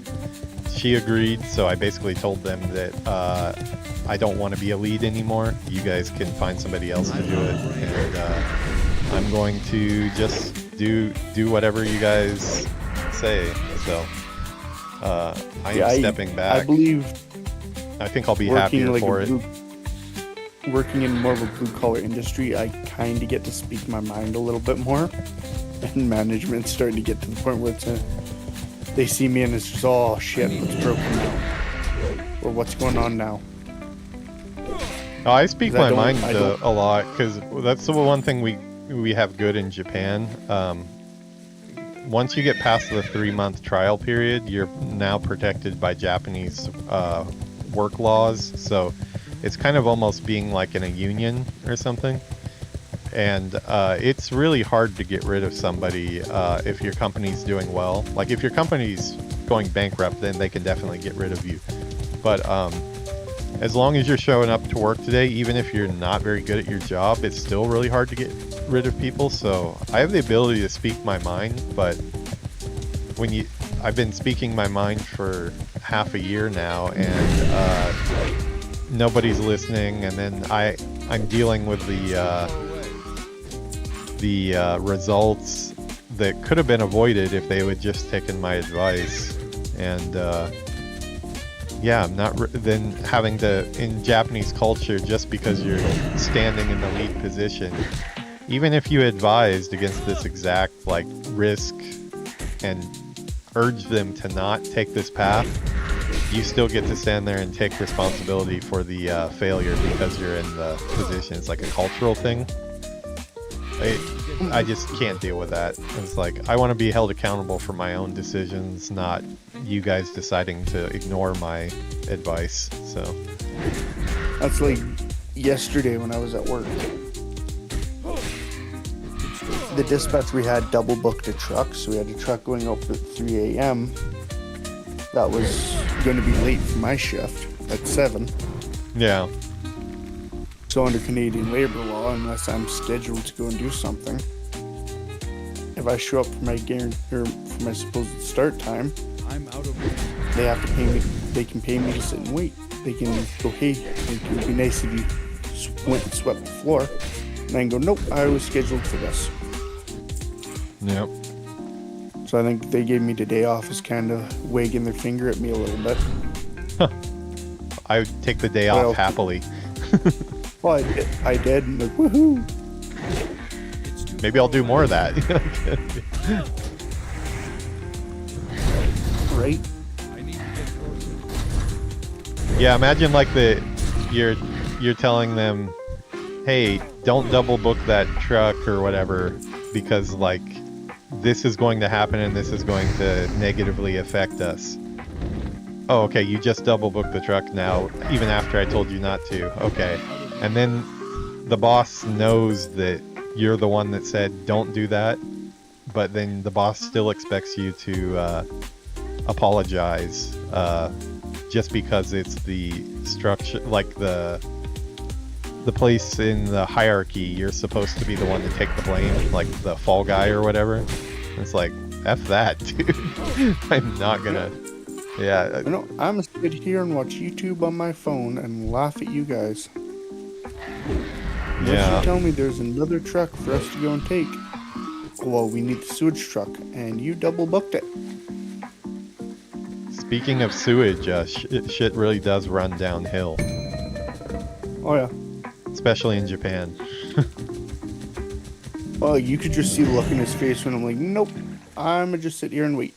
Well, I looked it up online about like more about the culture, like what is this that I'm experiencing, because it doesn't make any logical sense, and the online answer was that there's just by being in a leadership position, even when your boss knows that you actively were advising them to avoid whatever they did and they didn't listen to you, you are supposed to act as a stress relief, to be somebody to be yelled at, and it's supposed to relieve the boss from like his feeling of failure, and you're supposed to suck that up, and that's how you help the team, by sucking up the stress and taking the beating for it. It's like, Yeah, F that, man. I'm like, after I read that, I was like, couldn't do that. okay, I'm not going to do this anymore. I'm like, and he I seemed couldn't do that. to want me to be okay with this situation. So I was like, but I had to double check about 4 or 5 times, like, but wait, okay, this is the list of the things that I was supposed to do. All of these are done correctly, correct? Yes. Okay, the stuff that's not done is a total different department, correct? Yes. And I'm in trouble for this? Yes, you're in trouble, but it's not by department. It's like, okay, well, I'm just supposed to suck it up, I guess? I couldn't do that because I yelled back. Get closer. Yeah, well, I mean, I did mention to I was approached about it a couple people after to ask what was going on. I basically explained to them, in America this would turn into a fist fight probably, because that's the other thing that I'm trying to deal with. Japan's very old-fashioned that way. It's not like, you know, when you get in trouble with your boss or something, they're like, there's a certain line they can't cross. Well, in Japan, they straight scream at you and stuff, and I've never been screamed at before, and I'm not going to be ever again. So at that point for me, it was just like, nope, we're not doing this. You guys can find somebody else to lead things. I will let somebody else take the blame. So I'm gonna have more time to focus on my YouTube channel, because I'm gonna be just doing whatever I'm told. That's like with our management, they didn't know how or what was required for a certain job, and they made sure to wait until I was there to go and tell a new hire that they need somebody competent to go and do it. Yeah. And then they looked at me and said, "Hey, do you know what's going on with this?" I sure do. Well, what's going on with it? According to you, I'm not competent enough to lead somebody through it, so I would rather not try and describe it. Good answer. Well, I know for a fact it'll cost them more money to fire me than it will for them to keep me, just because of what I have on that company. Yeah, that's the one spot where Japan is a little bit safer, just because you know, I can take the stance of, you know, I'm not being rewarded for the position I'm in and all this stress that I'm taking. You guys aren't listening to me, so I'm just not going to do that anymore. And that's not enough to get me in any jeopardy as far as like losing my job. I'll lose some. I'll get minus points politically, but that's about it. See, right now, if that company were to fire me, since I've been the only employee in the last 8 months on record without a confirmed schedule, I get compensation for that, because it would be viewed as discrimination. They've had me do jobs with Work at Heights where I've brought in doctor's notes that state that I do have vertigo. And then the big ticket I have is blatant refusal of, what's it called? Bereavement. Yeah. So hey, you're fired. Sweet. I will see you guys at work. That's a whole nother angle of it over here, because like, you know, I may be the white guy who usually gets unfair advantages in America. It's exactly opposite over here. Being the foreigner on the team, there's definitely some some things that they just really want to have a Japanese person doing, and you're going to get more scrutiny than you would as if, like, there's a lot of Japanese people on my team that are performing at like about half the efficiency that I am, and they're under less scrutiny than I am. So it's part of the process. Like, I knew that coming in, so I picked that fight. But I do expect people to at least follow logic and, you know, be fair. But yeah, if that's not going to happen, then I'm going to slightly mentally check out.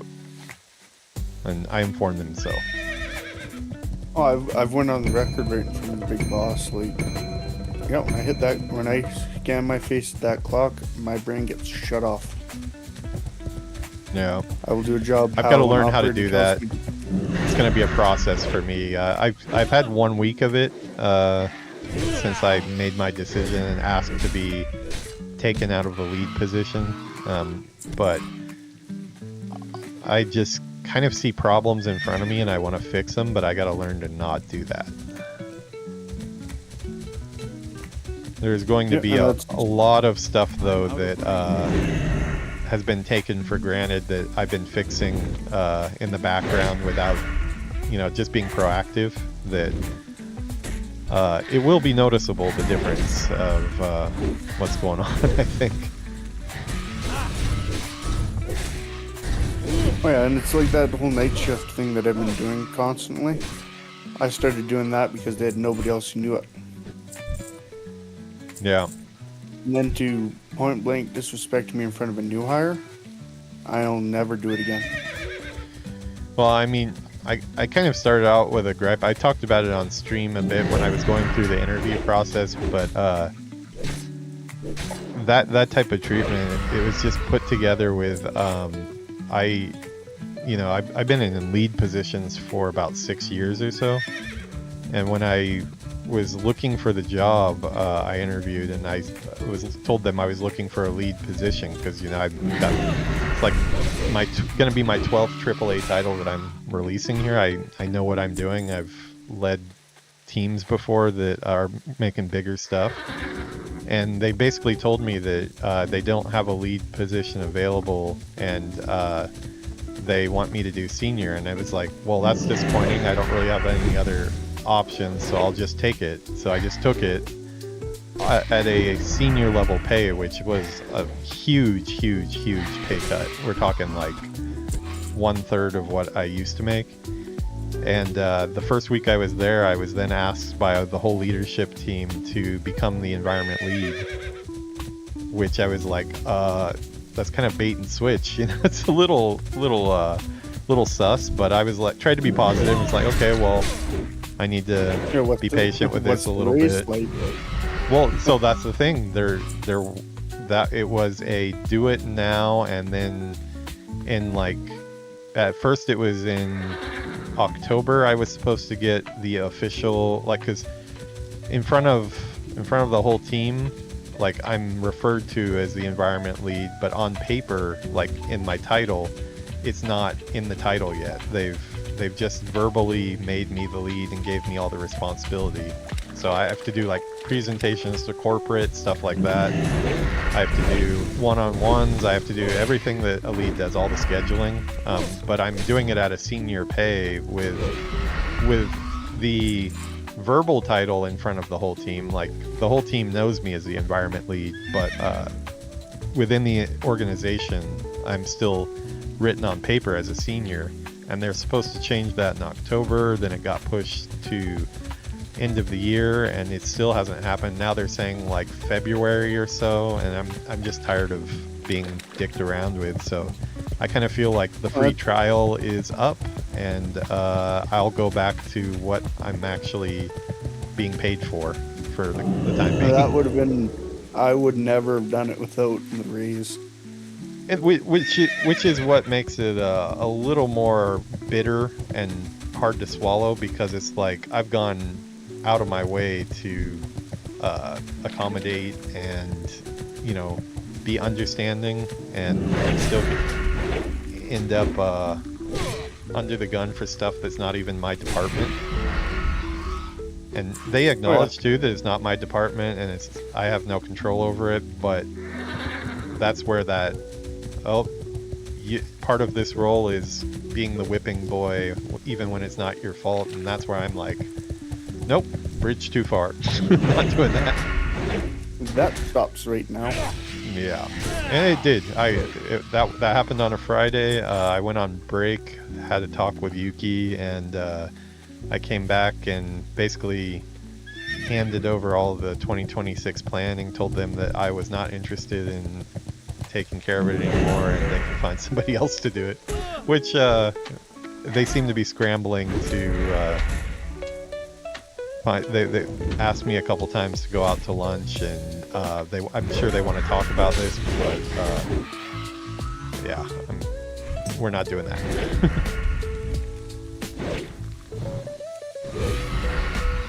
It's like I told my boss one day, like, I work to live. I don't live to work. Yeah, I've been pretty clear about them with that too. Like in my message where I basically said I'm stepping back from the position, I told them that work-life balance, family is more important. I've kind of let myself be talked into making work the priority, and we're not going to do that anymore. Just not going to do it. My boss retorted back to me like, well, we're like a family. Yeah, as dysfunctional as they come. What do you mean?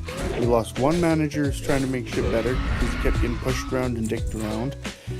And then we have two managers that show up at 10 and leave at noon. Yeah. You guys have no idea what's going on here. Oh, well, it's a little bit more complicated than that. No, it isn't. What trucks in that yard are running? If they're going to use the family word, they need to go both ways with that. They need to take care of you like a family member, too. Yep. They can't just use it to explain away their problems.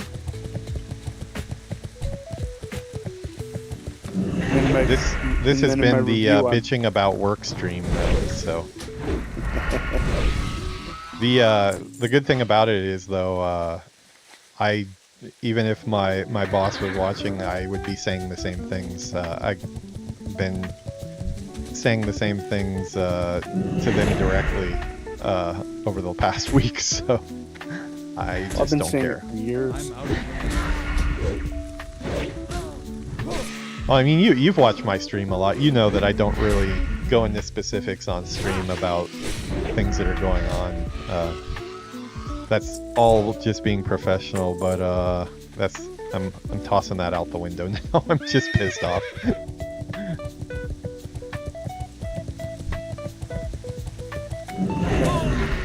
It's too far away. That's the part about me, the kind of culture you're in. I imagine it's a lot of suits and People that nobody don't really says.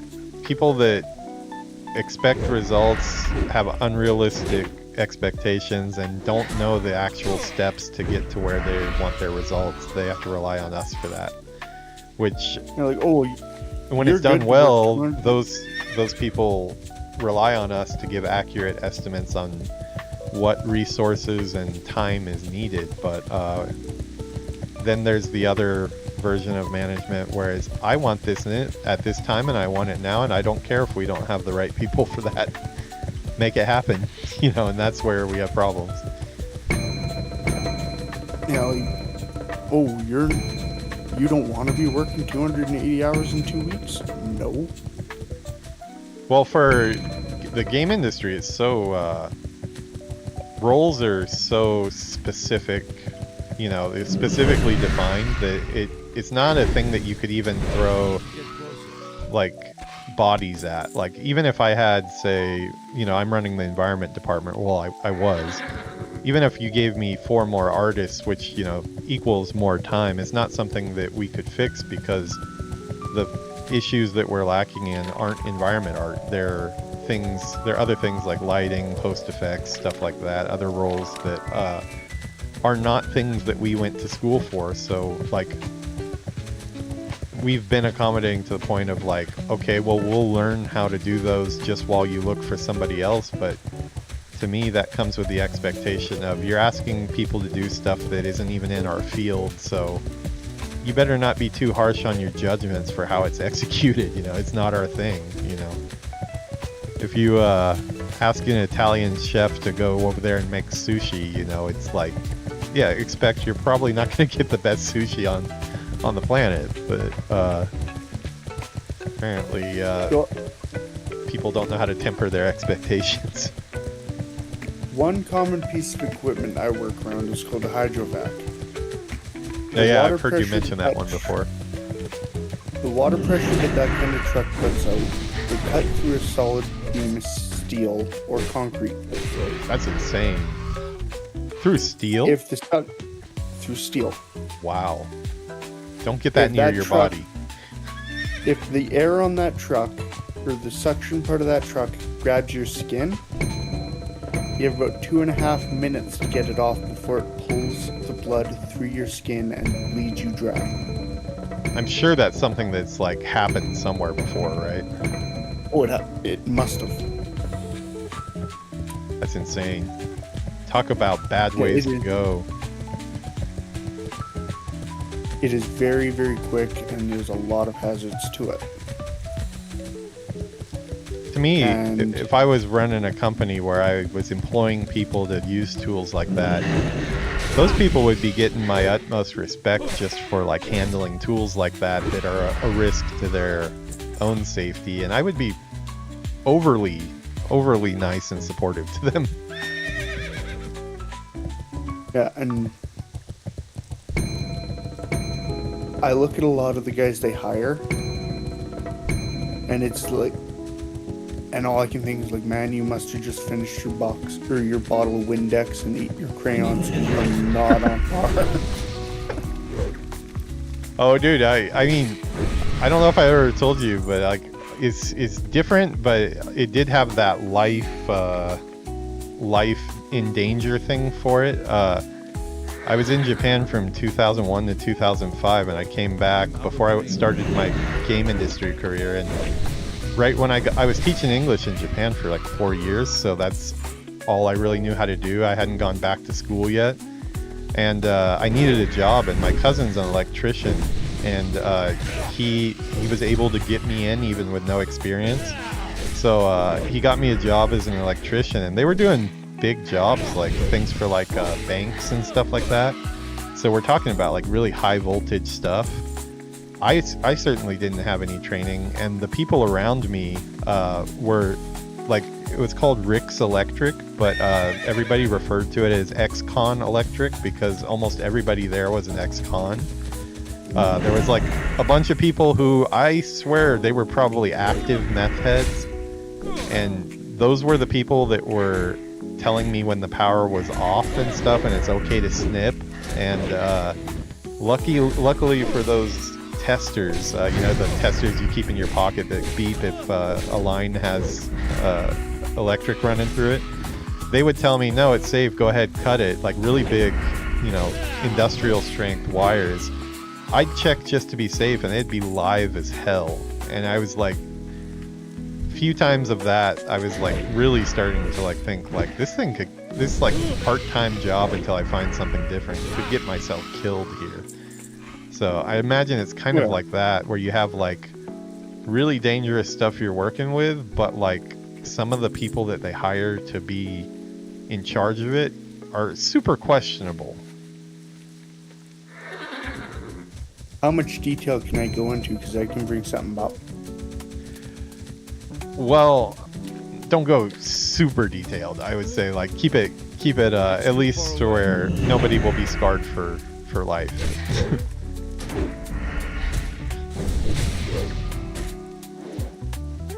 If you can do that. I got a fatality story that happened recently. Yeah, probably for the YouTube algorithm, we should probably stay away from that. But noted. And I had heard about some of those stories too when I was doing electric. I'll just say this little bit. Make sure the safety devices are actually functional. Yeah. If there's a control room that can do something, like fire up a piece of machinery remotely, after you lock it out, go to the control room, visually watch them try and move that piece of machine. It's kind of like, I think what I learned in my little time of electric, don't trust anybody. Like, seriously, don't trust anybody. But the problem was, I couldn't trust myself either, because I just didn't know, I didn't have any training, I didn't know what I was doing, so I was like, I need to get out. My very last day of work there, I had started working with my cousin, because he's really fit for that type of work. He's like really good at it. I was really bad. Like, I used to do cut-ins in the walls to put in electrical outlets and stuff, and I'd get done with it and it'd be crooked.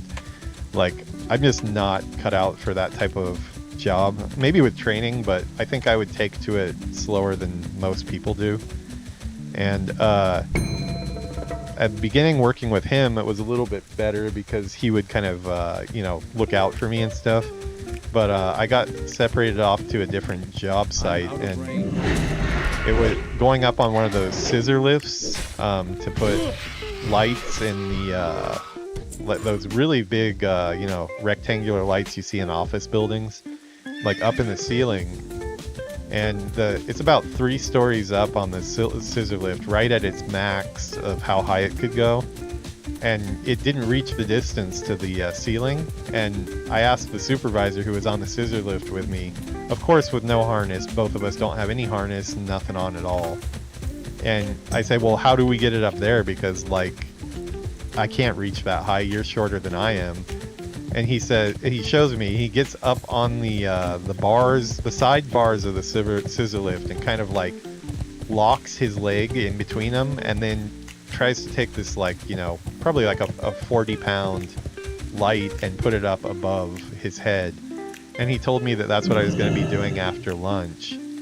So I went to lunch and I never came back. I sent a message to my cousin and I was like, hey, my tools are at the job site, tell anybody if they want them, they can buy them from me, peace out, sorry for the trouble. Best decision of my life. I would have fallen off that scissor lift. I guarantee you I would have fallen off that scissor lift. In the blue collar work style, you are a number. You're not viewed as a person, especially the lower you are on that rung. You are. Oh, and I was called a greenhorn, like, like exactly that same, like, because there's like a culture that I noticed of like, hey, let's see how dangerous a crap we can get the new guy to do. And I guess if you complete all these challenges, then you're accepted into the group and stuff. But I just wasn't really interested in being in a group of a bunch of meth heads and stuff. So the drywall people were the worst. Those guys were definitely abusing substances very highly while they were on the clock. So I was out working around one of those hydrovacs, and these units are semis with just big vacuums on them, pretty much. And I opened up the door to the truck, and the operator I was with, or the licensed driver for it, fell out of the truck with 2 needles in his arm and a bunch of white powder under his nose. Damn. I'm not a drug person, so I don't know, but do you usually put something in your arm and in your nose at the same time? That doesn't seem... Typically not. When you've been working for 48 hours, you need that upper and downer. Holy crap. Yeah, that's a good person to have watching your back. Yeah, that's a good person to entrust with this company licensed semi that goes up and down a highway. Yeah.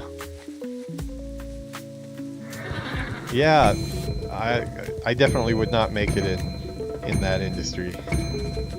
I'd be terrified of everyone around me, I think. See, I've gotten to the point with it where management doesn't like me, but they know that they need me. Yeah, that's usually how it goes. I feel like I'm in a similar position. I've noticed in Japanese culture, they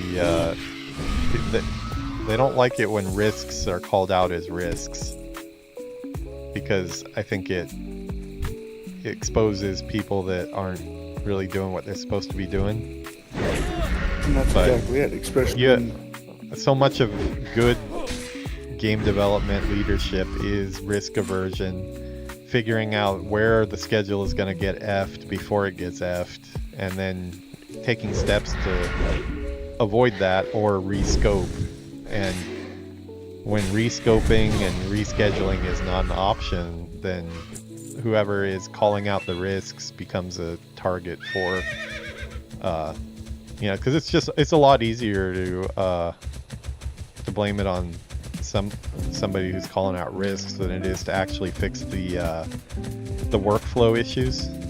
Fixing the workflow issues means hiring more people, adjusting schedules, stuff that directors, they don't really want to change that stuff. They want to set a magical goal, and they want you to kill yourself to get there. A lot of times teams do too. Like I know, like Japan, like a lot of the popular games and stuff, like have been made under really horrible working conditions. A lot of it is just people that are trying to please their bosses and stuff. But what makes it worse is when the only people that are there for you to report any issues to, in my case at least, are also doing the same type of shit. Yeah, it's kind of where I'm like.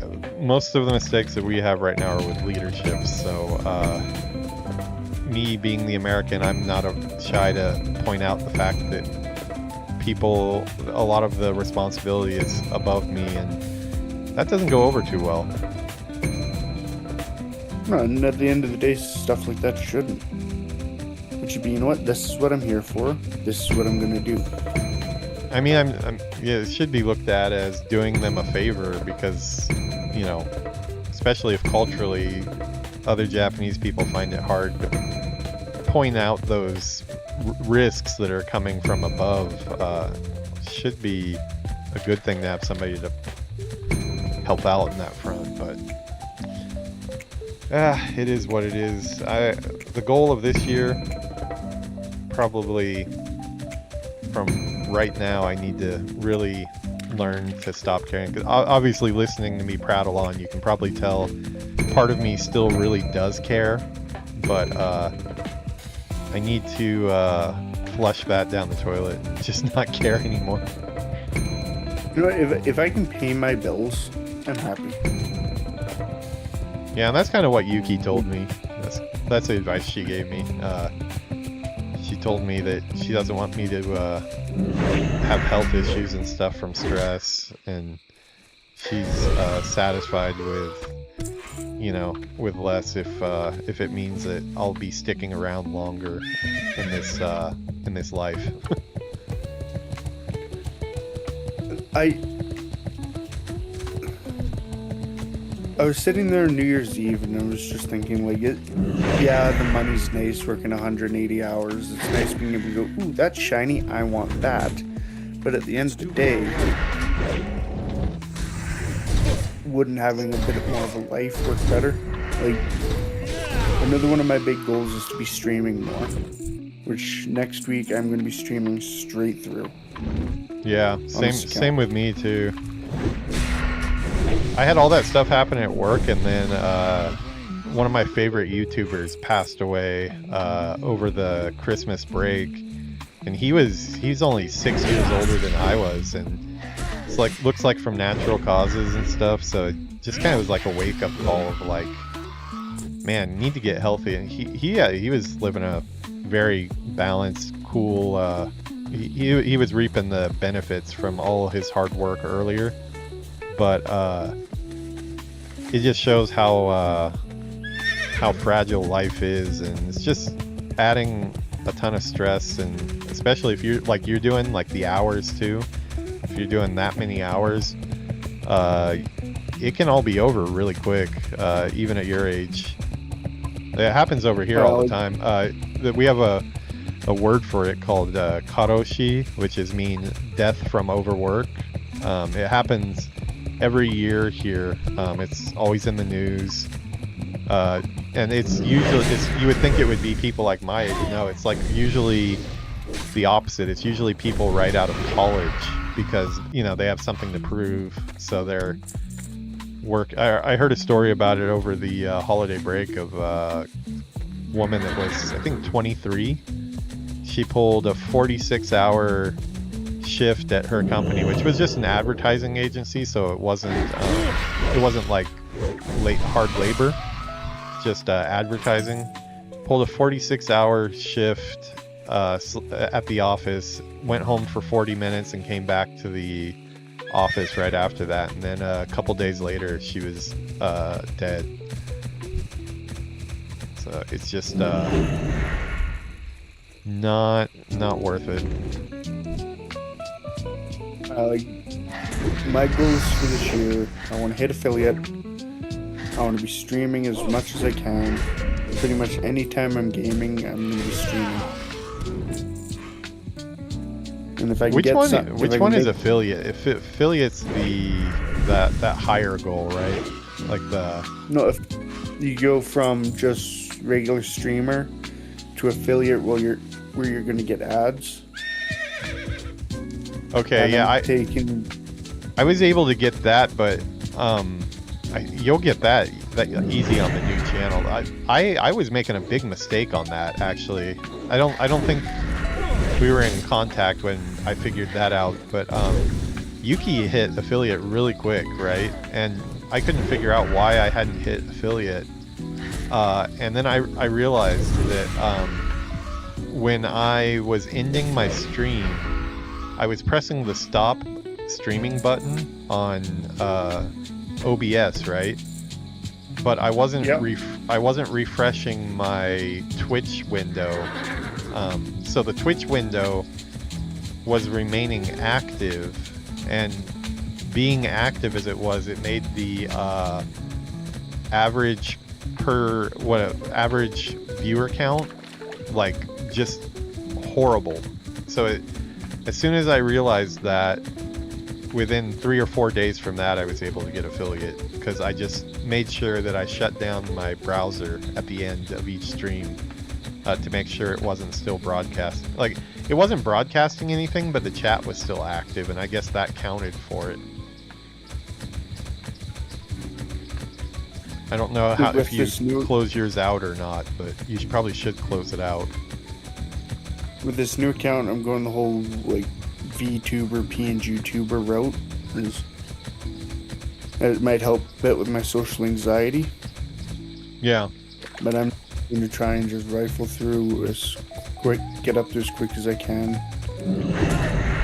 Did you get the plugin so it also streams on YouTube as well? YouTube and Kick as well, yep. Nice, yeah. That's what I don't do Kick, but I do YouTube. Like, I'm live on YouTube right now too. YouTube, I feel, is like more evergreen, because all your content sticks around on YouTube, where Twitch is deleted in like a week or two, you know? I'm going to be doing that. I'm going to be paying for an AI service that will auto-clip highlights from my streams. I'm going to be uploading those on TikTok, Instagram, everything. Nice. A lot of shady companies there. Be careful with those. There's probably some good ones too, though, but... I've heard some pretty decent things about AI software like Sintra AI. I haven't done any research on it. Just to schedule those social media posts. So I can get everything clipped up and then upload them onto that. And then they'll turn around and upload them onto like TikTok or like my Twitch highlights, Kick highlights and all that. YouTube Shorts, Instagram Reels. So I want to go in. I'm going into this new year with one goal, and that is to make something out of streaming Yeah. and cut back from work. Yeah, pretty much same as me. I would say for me, I'm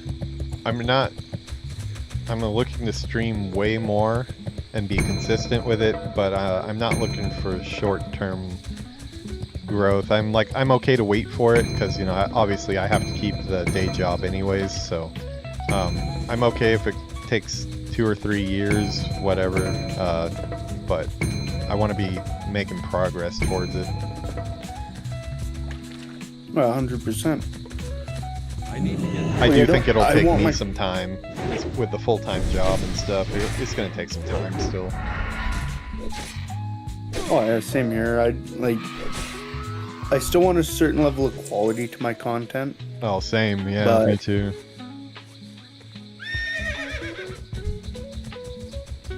I'm a stickler for that. Like, I'm even going to go as far as to preview all like the little clips that the AI will make for me. Oh yeah, definitely. I haven't settled on one of those. If I don't like it, I'm not going to upload it to Sintra. But at the same time, I just want to go, especially going through the PNG tuber route. I can apply to all these different agencies and stuff with it too. And they'll plug and push me through a lot, but then I have to pay X amount of it out. Yeah, do your research for sure. I don't know. I haven't done any research into that at all, so I wish I could recommend some or something, but I haven't even looked at it. But I would just say there's a lot of grifters out right now trying to make use of AI. Promising a lot, but not putting a lot into it. Just as long as you get a real company that's going to do something for you, you're probably good, but just make sure it is a real company that's not just some dude side hustling. Oh yeah. And going through PNG and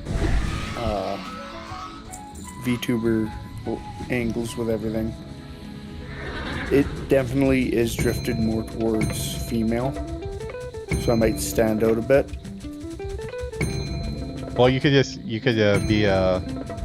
be an anime girl yourself if you get a voice changer.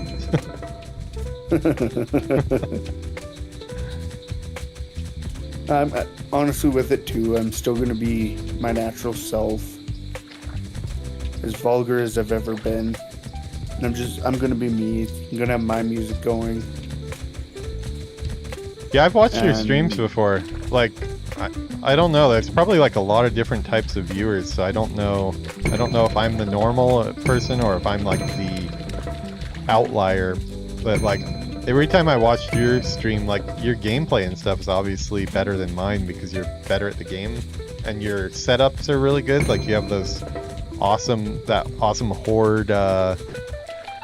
Or the horde thing that pops up and like really polished. The only thing that like got me was like you didn't ever talk, so I was like I want to hear what you're thinking or hear you speaking, but I don't know, maybe some people don't like when you talk. Maybe that's why I'm not super successful, because I talk my ass off. No, talking is probably my biggest underlier. And it is one of my biggest issues because I do suffer from social anxiety. How much time have you actually spent trying to hold a dialogue I'm out of range while you're streaming? Like how many hours would you say you've sunk in? Maybe 2 hours, and I can actually name the stream right now. I was on my PS5 streaming right off of that after I got laid off from Costco. And I had 27 viewers. But well, I kept... pretty good, actually. I kept repeating the same thing. I think you got to be okay with that, though, because like I'd never streamed or anything, you know, 1 year ago, almost to the week 1 year ago today. And I think for me, it probably took, if I had to put it to hours, I'd say probably a good 20 hours or so of doing it before I didn't feel like every time I opened my mouth I felt really weird, but I just kind of like decided from the get-go I don't want dead space where there's no dialogue going on, and just probably the first 20 of them or so I probably did the same thing you're talking about right now. I probably repeated myself a bunch of times. I said stuff that was dumb. I messed up microphones. Audio got cut out on certain things when it shouldn't have gotten cut out, but after about 20 hours or so, it kind of felt weird if I was not talking. You might just need like more that. time to like fail. Just do it and like figure that it's gonna be crap, but you gotta like my art teachers when I went to art school, because I went to a 4-year art school before I got back in the game industry. One of my teacher that was the best like illustrator, I would say, with traditional pen, pencil, paint, stuff like that.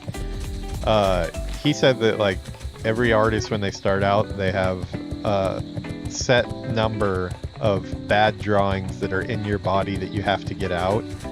For everybody, that number is different, but the only way to get them out is to sit down and put it to paper. And if you stick with it and you get all those shitty drawings out of your system, at the end of it, you're going to be a good artist that's going to make money. So it's probably, you could probably apply that to the, you know, if you have issues with being shy about talking and stuff, just figure you're going to make a complete ass out of yourself and be ready to laugh at it, the video, a year later or so. If you can get it out, though, then there's chances are that you'll overcome it and get comfortable with it. My big issue was it irritated me that all I kept saying was I want my stream to be a safe place where nobody feels like they have a bad idea. And it was just on repeat. Have you thought about maybe instead of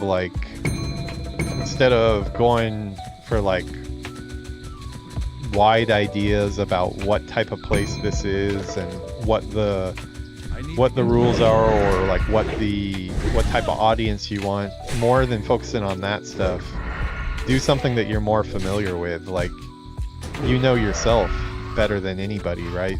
Start just talking about yourself, you know, talk about what type of day you had, what type of work you do, because I think if you I have to do like a lot of PowerPoint presentations and stuff where you have to stand in front of people and give presentations with a lot of people watching, and I used to do it where I would write down all the stuff that was basically like a full script for the PowerPoint, and have everything written down there, and you know, it'd cover all my bases if I followed it. But what I found would happen is, like, if I missed one thing or if I got lost for a second, because I had like such a like laid out plan for what I was trying to do, I would get nervous because I knew that I was going off script. And even though the audience, they had no idea what the script was, so they had no idea that I had made a mistake there, but I knew I made a mistake, and it would make me nervous. So I just started, instead of doing that, I started just putting, like, you know, each slide would have like one bullet point for what I'm gonna, like what the topic is, and then I just freestyle it. And it made me less nervous because there was no script, so there was no way I could mess up the script. So like, and that's like with me, but it's just like the idea of all these people watching me. Well, the good thing is there are probably not going to be a lot of people watching you at the beginning on the new channel, so you can use that. I used that to my advantage. I was like, well, nobody's going to come watch my WoW channel anyways, so I'll be talking to myself here, but that doesn't matter. Well, I was doing like a variety of different things where I was playing Dragon Ball Z Kakarot, and I was playing Hogwarts Legacy, Yeah, I played that one on my stream too, at the beginning before I and went it WoW. was the Hogwarts one, and it just all of a sudden blew up. So my brain just completely short-circuited, and I was getting flooded with all these messages, and Yeah, try. I seriously try to put your phone on a timer when you start your stream and see if you can go 30 minutes where there is no quiet time, and even if it's just like as stupid as like talking about what you had for breakfast, see if you can keep that up. And like if you can keep that up, in time it'll get, the stuff you're talking about will probably get more interesting and you'll get more polished at it. But yeah, if you get like a bunch of viewers when you're not prepped and used to it, yeah, that could be pretty intimidating.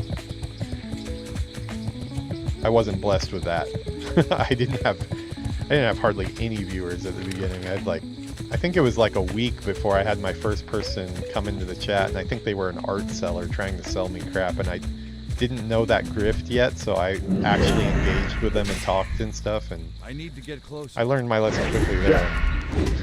I play along with it. I have about 19 different art sellers waiting to hear back from me because I played into that. Yeah, for me, I'm like, I don't even need their, because they're not going to be a regular watcher anyways. They're just there too. I want like I play the good people that are gonna just stick around and, you know. Yeah, but as they're with where they would follow me, so I wouldn't lose their tag.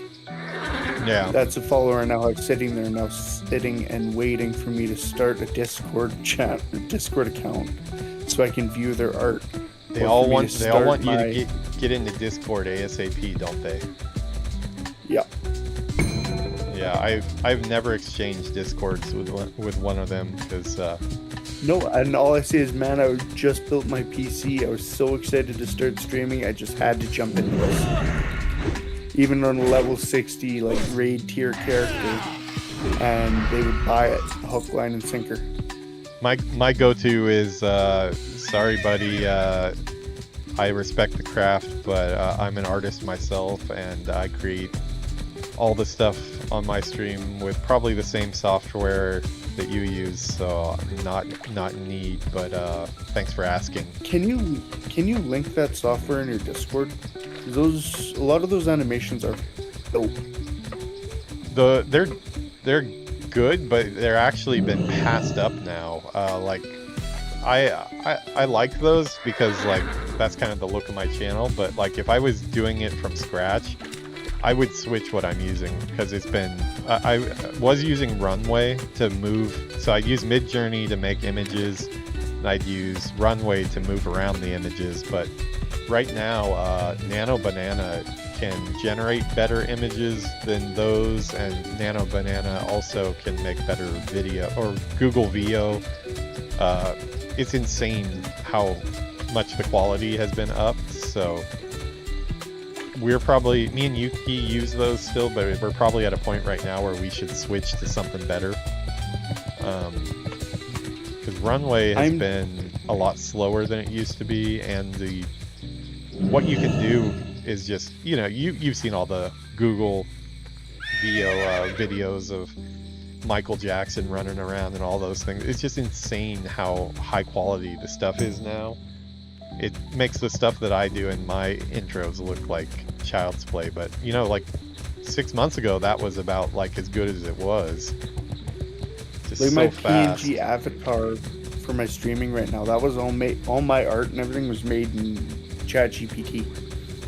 Yeah, I'm not ashamed to say that. ChatGPT right now is probably better than Midjourney was back when I was using it to generate those. It's just about getting a good prompt and stuff. But no, you shouldn't be. You're a one-man show. It's the same thing for me. I tried to use streamer-friendly audio that was supposed to be okay to use on streams and not get copyright claims, and boy was that a lie. So I used found Suno. ways to work. You know Suno? I use Suno to all the tracks that play during my intros and during gameplay. Away. I have like a I made a full album for Frontier in Suno. yeah. Yep, that's what I'm doing because I just don't want to have to worry about people's copyright claims, and I don't know how to create audio tracks myself. I can't afford to pay somebody to do it, so it's not like Suno is anyone's such- losing their work because I don't have money to pay them anyways. So No, Suno is such a fun software to use. yep. It reminds me, this week I need to generate some more. I have 60 daytime tracks and 60 nighttime tracks that I generated, and it's worked good for my show. It's the vibe that I want to have, and it's all based off of prompts that I put in, so probably doesn't fit Yeah, I'm not- everybody's taste, but I like the chill vibes of the Suno music I did. Yeah, I've got to generate some more of those, but like I'm not sure if I'm going to stick with the vampire prompt for my PNG character, or if I'm going to go more like actual me. Yeah, I mean, think of the long term. Like, I would think about it in a world where you can get over your hesitation to talk in front of the cameras. Just figure that you'll find a way to get over that, and then like pick the character based off of that. Like, okay, in that world where you figure out how to overcome that, which one would you rather have? You know? I don't know. I think that whole PNG route's dope. Honestly, I do. And I don't have to try and create. I don't have to try and create like a persona for it. I'm gonna be me. I mean, that's all I know how to do. I actually don't. I don't know if I could do some type of persona or something like that. I have no acting training, and I'm not really a role player. So I think the only character I know how to play is me. So that's why I'm just myself. I think it's easier. Like it's not gonna be like actual me in a camera cutout. It's gonna be me with where they see that character, right? I give a ton of interviews at work. Like I'm the one giving the interview and deciding on whether we take them or not. And because of that, I give advice to friends of mine that are nervous about interviews. You really, as long as you're not trying to deceive anybody, you should be chill as hell for an interview, because like the topic of the day is yourself, and who knows yourself better than you do? Like, as long as you're honest in what you know and what you don't know.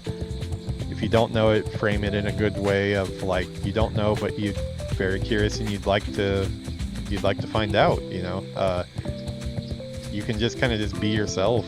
Same for, you know, interacting with an audience and stuff. As long as you're yourself. And I would find it harder to do a character though. I would think you would get like tired. Like there'd be days where you're just like, I can't get into that persona today, you know, like. No, I mean, there's days where I'm like, even myself, I'm like too tired to just like get on stream and hold a dialogue at all. But and then if I ever go to like any TwitchCon or anything after I hit affiliate, if I hit affiliate or partner or whatever, oh, you'll hit affiliate for sure.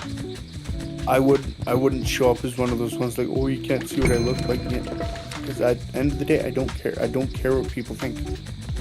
Yeah, me, Yuki, and GM all got affiliate. If we can get it, you can get it for sure.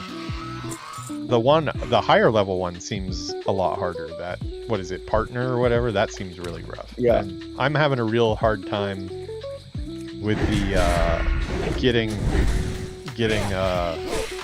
the YouTube one. I'm blanking on the name right now, but you have to have 4,000 watch hours and 1,000 subscribers per 365 days for the watch hours.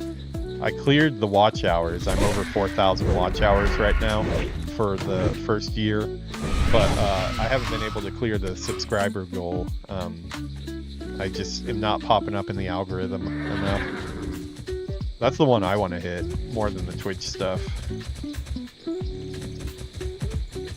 I'd really like to get the YouTube one. One thing you could do is like go in, and even if they're just like rough edits, like the rambling we've been doing, you could edit something like that and call it like the difference between work culture in Japan versus Canada, or blue collar versus this, and post that. And then you have flowers your back. Actually kind of similar to what, so the classic project, I have a classic project that I'm going to be doing, and then I have a retail project which I'm going to do together with Yuki. The classic project is basically all the 1 to 60 footage, but it's going to not just be the character experience, it's going to be the full-time game developer tries his hand at becoming a streamer, and how is that going? Is it going? Am I failing? Currently I am failing, so that's going to be like the theme of it. But yeah, I will be heavily edited, and not as in like a lot of like effects and things like that, or fancy transitions. It's more just going to be cut down to a point where it's consumable. I have 8-hour streams, and I know everybody doesn't have 8-hour streams to time on their schedule to watch me play WoW, so making shorter form content for the algorithm is probably gonna be better. How much collabing are we gonna do next week? How much what? Collabing. Next week? Is there something next week? Oh, for the Burning Crusade? Yeah, for pre-patch, and I'm off, so I'm available 24/7 if you're down to collab.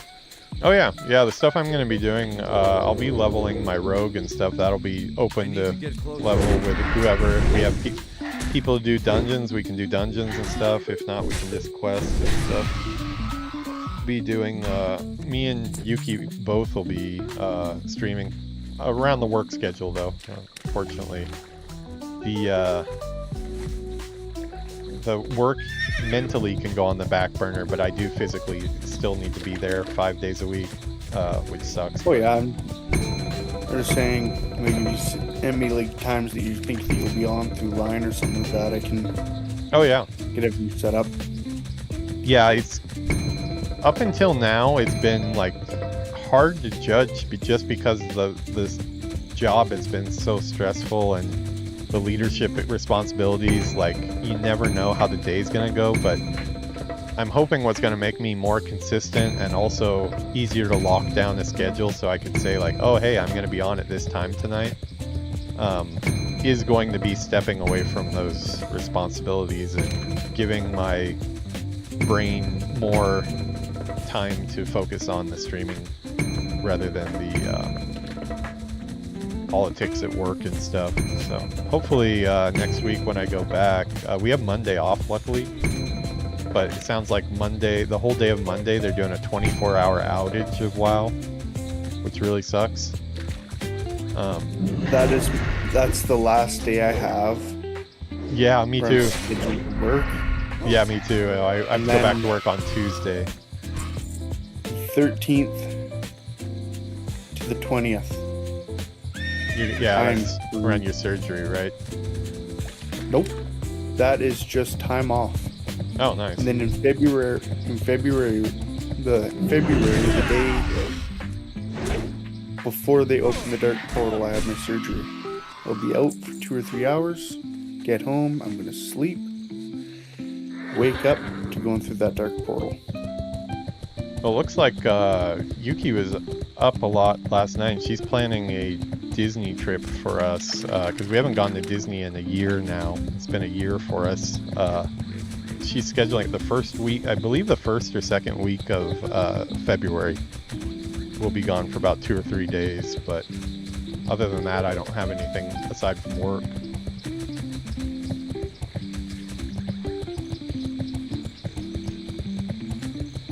nice if I didn't have to do the day job, but it is what it is. Oh yeah. Baby steps. I was just Baby steps, Yeah, I was baby just saying, steps. I was just putting it out there, like I'm down to collab if you guys want to, or Yeah, these are actually whatever's going on. I think the way you've been going about it works really well too. Just like you know, since we're in the same guild now and stuff, like you see when I come online and it's like, hey, want to jump in Discord? And you know, like every once in a while there'll be times where like if I have a specific thing I'm gonna be like, oh, today I'm gonna be filming in retail or something like that, then like there might be something like that. But for the most part, if you see me come on this character and stuff, I'm always down to collab and get on stream together. GM does it quite a bit too. He's just like invades the stream and like, hey, what's up? And then I'll put his camera up on the screen, and I've always got his thing that has his channel name and stuff up, so like anybody watching the stream can see. We can always hit the Twitch collabo button too. We don't always do it just because we're lazy, but we can anytime you want. I can hit the collabo button. I just wanted to put it out there that that's something I would be down for. Yeah, definitely. Yeah, we're I'd see UB's half down as half well. I can like see through the universe. Like half the time I'm like, hey Peon, what's up? You just ball up your fist, just damn it. No, not at all. Never.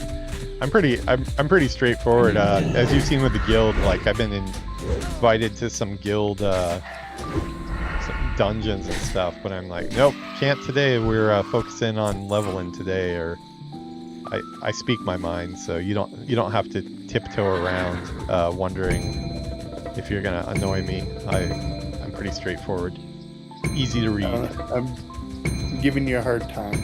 Yeah.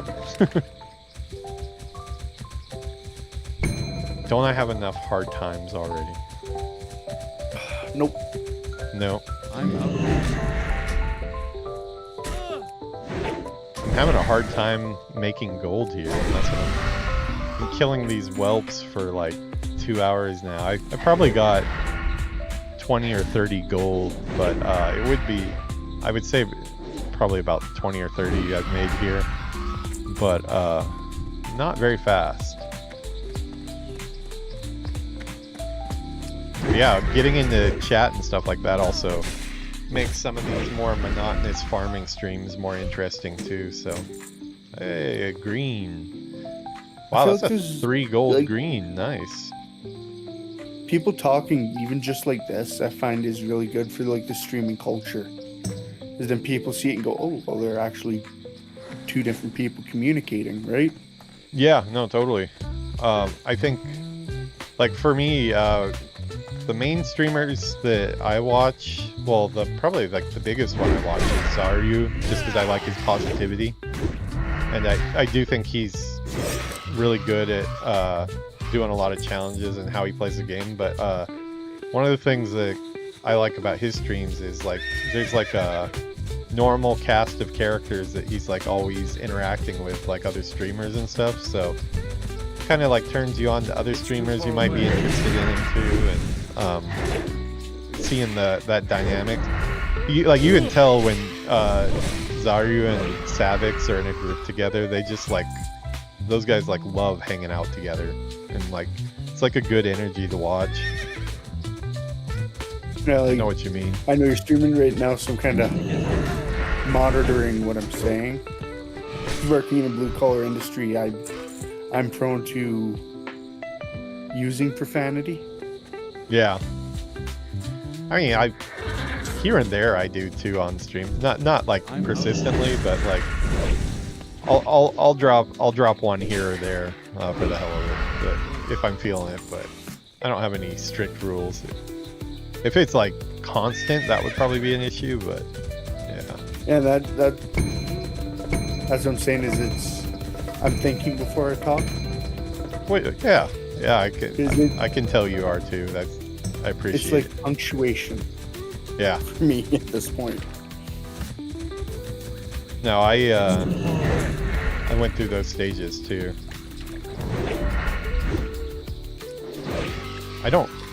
have as much like this point in my non-stream life. I would say about 70 to 80% of all talking I do is in Japanese, because we have a no English at work rule, only Japanese rule at the office, and then me and Yuki use Japanese quite often too. So I don't really have much chance to cuss because I mean I could cuss in Japanese, I guess, but that wouldn't go over well when I'm asking Yuki to, hey, get me that effing water over there. She probably wouldn't be too happy with me. Dick you upside the head with it. Yeah, I'd probably get kicked in the side of the head. Yeah. I have taught her the middle finger recently. I mean, she already knew about it, of course, but she's seen how it's used in pop culture lightheartedly, and boy, is she a fan, I will say. To the point of sometimes, hey, good morning, how you doing? And it's like she'll just pop a finger and give me a grin of like, ha, I'm using that one that you taught me. Like, it's pretty funny. Oh, I could teach Yuki so many words. Yeah, well, that's probably we'll save that for off stream. I need to get. Also, I might have to deal with the repercussions of that, as in like having it used on me 24 hours a day just because it's funny. She's never used any in anger. It's all in jokes, but her Winnie the Pooh bear Steve likes to throw up the middle finger, and he doesn't even have fingers, so it's challenging. It's too far. You're being twice if you're in an abusive relationship. Yeah. Oh. I'm in an abusive relationship with Winnie the Pooh doll. He kicks me before I go to sleep. He tells me I'm his slave. Another thing that I have set up for my streams is any VODs or any clips from when I'm recording or anything, the music I'm playing isn't saved to it. What? So when it, put an H to it, you said? No, isn't recorded to it. So when I'm live streaming on Twitch, I can listen to this music you normally listen to, like Eminem, Tech 9, Cottonmouth Kings, and I won't get a copyright strike. Yeah, I do envy streamers that do it that way. I found Zaryu after the fact, but he actually does it very similar to I do. He does 8-hour streams, like on the dot, like basically punching a time card. He puts up the 8-hour streams in their entirety on YouTube and Twitch, but then the next day he releases a 50-minute version of that same experience, which is something that I don't do yet, but I need to start doing, the shorter form version.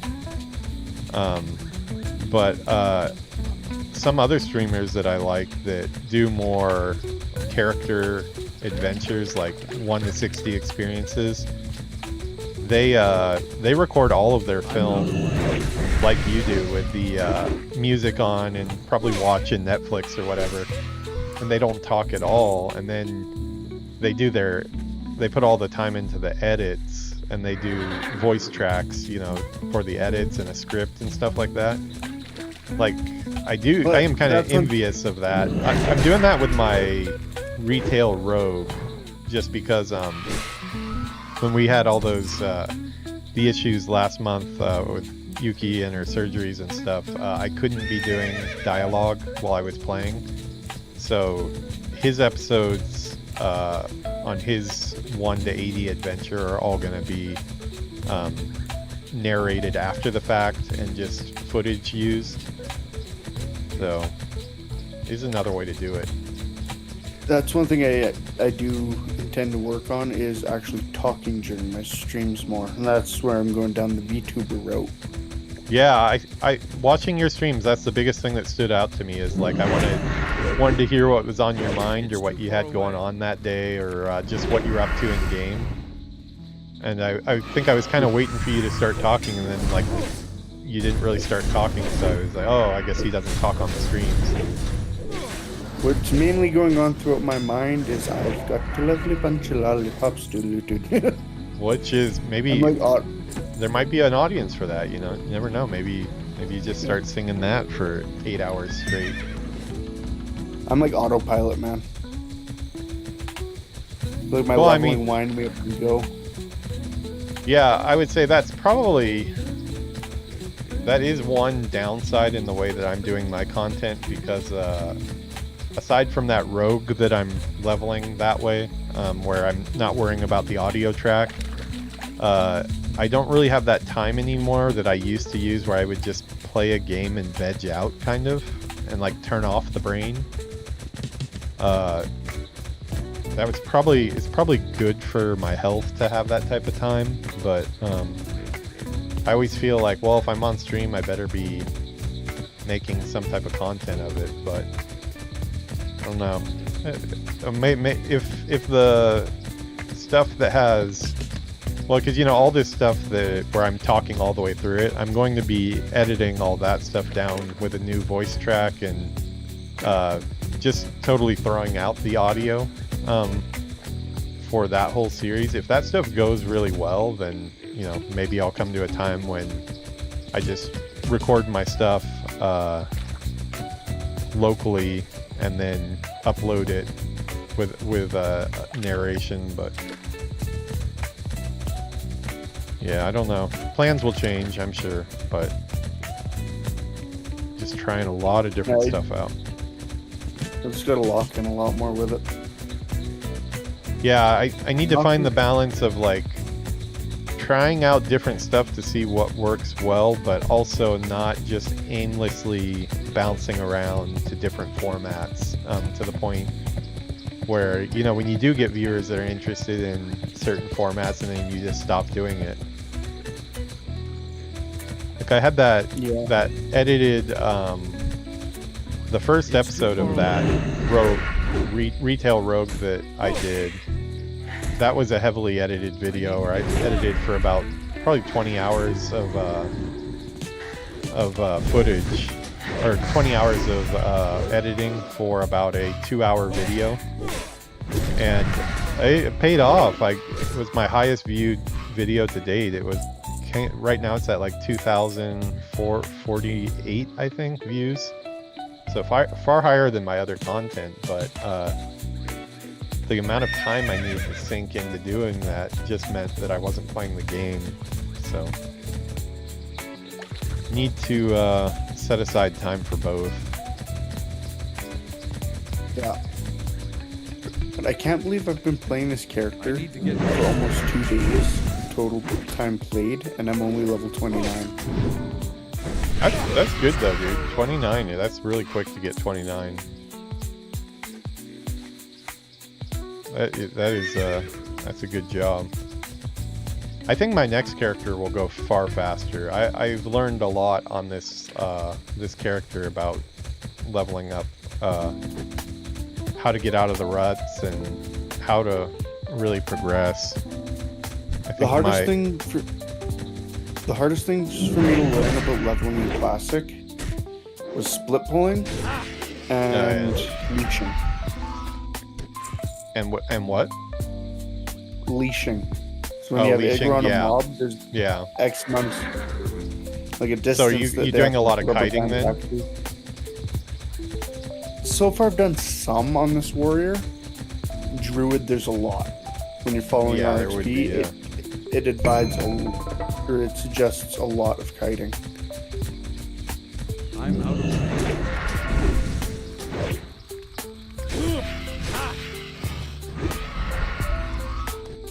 Yeah, skill-wise, I've definitely gone up a lot. I had no idea how to play a rogue at the beginning of this playthrough, because I had only played a solo rogue in vanilla, and probably not very well. I actually don't even think I bought a lot of the talents and stuff, or the skills. I think I skipped over a lot of them because I was just always broke.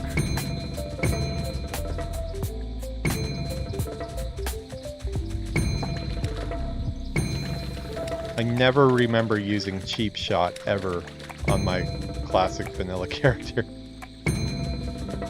which is insane. That's like my go-to opener on this character. Lots of dead whelps wherever I'm going here. Hardcore is a great way to learn. And it's not a very sought after opinion on it, but I stand by that. No, it definitely Hardcore WoW. makes sense. You're gonna be It's more a careful. You're gonna be fantastic more way. conscious of what you're doing. So I would think they would be a good place to learn. It's like Gelders. Gelders was awesome. Very Gelders? welcome back to me. Oh yeah. When I first joined the guild and we did those runs, he gave me 10 gold. So to get a little bit of gear, my mind went right to, okay, I want to go mining and engineering. I'm investing in my engineering because that is a pain to level. Yeah, Gelders is super solid. I've known him since I was 18. We went to the Wrath of the Lich King launch party, at Prize Electronics, where we got our collector's edition. He lived in Japan at the same time I did for a while. I invited him over when I was teaching English the first time in my 20s, and he wanted to do the same. He slept on my couch for about a week while he looked for a job and got his own apartment and stuff. We've been friends for a long time. He's on Well, for that, vacation I'm right now. very- That's why he's you haven't seen him in a couple days. He's gonna have no Wi-Fi for I think about 6 days. No, I just wanted to say I am very grateful to Gelders. Yeah, he's a super nice guy. I need to get closer. He's a really important member of our guild. I asked him about joining the Australian guild, like merging our guilds before I did it, because like if he was not down to merge, then I was not going to merge. But yeah, One of the big things if I am going to run this warrior as like our core group tank, I want Gelders to go healer. you want Gelders to what? To run healer on his priest. Oh yeah, yeah. He's always willing to run healer. He likes running healer. He was telling me too that because we didn't have anybody up to level for tanking. GM, get leveling your paladin. Sorry, I had a little bit of a frog in my throat there. Since we didn't have a tank, he was telling me that maybe I should re-roll a tank because I've been tanking on the rogue for all these levels for our group. But you know, I want to keep playing rogue. I don't really want to. I mean, I have a warrior, but it's not going to be like my main character. So he really wants to have a solid tank that is around regularly. That's why he was asking me about it. It's too far away. But yeah, he would be down for that. I am extremely rusty as tanking. I haven't tanked at like a super high level. Like I'm third or fourth tank. I was third or fourth tank for my warrior and my druid on Night Slayer. But I have done it. Well, I mean, So it might This be a little group- shaky at first, but this group we don't even expect people to play what they're best at. We just want people to play what they want to have most fun with, and we'll learn how to play the classes together. my I'm out of range. my enjoyment from the game is seeing like how far I can push myself to hit each goal, right? Dude, the best way that we have upped our game, me, Gelders, and Yuki, is because we had to do so many dungeons, 3-person instead of 5-person. It makes it so like when we get 5 people in a dungeon, we feel like overpowered. But we really have to rely on like all of our classes' abilities and stuff, and have good communication. So, like we cleared Maradone about 5 or 6 levels ago. Just the 3 of us, and that took pretty much all the tools in our kit because it was still pretty high for us. But that's been great for getting better at our class. I guess that's our version of hardcore.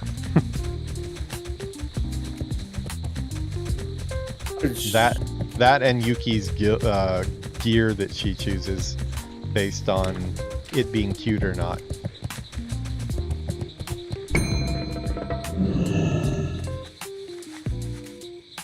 That caught me a little off guard, I'll be honest about that.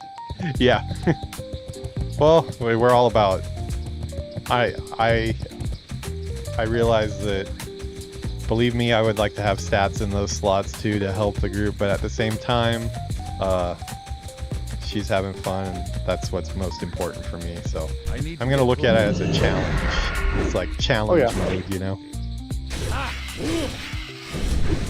Well, we'll call it the fashionista. We have a fashionista hunter that really cares about their look more than their stats. So it'll make it all the sweeter when we hit 60 today. I am interested to see how this guild handles their loot pools for raiding. Yeah, I mean, I'm sure they'll come up with some system, but just from what I've seen in dungeons, they seem very fair. So I think whatever they come up with, it'll be fair. I think the most important thing is they seem to all have a mentality of just... even if you don't get it today, we're going to run it again until you get it. Like, and that's what, you know,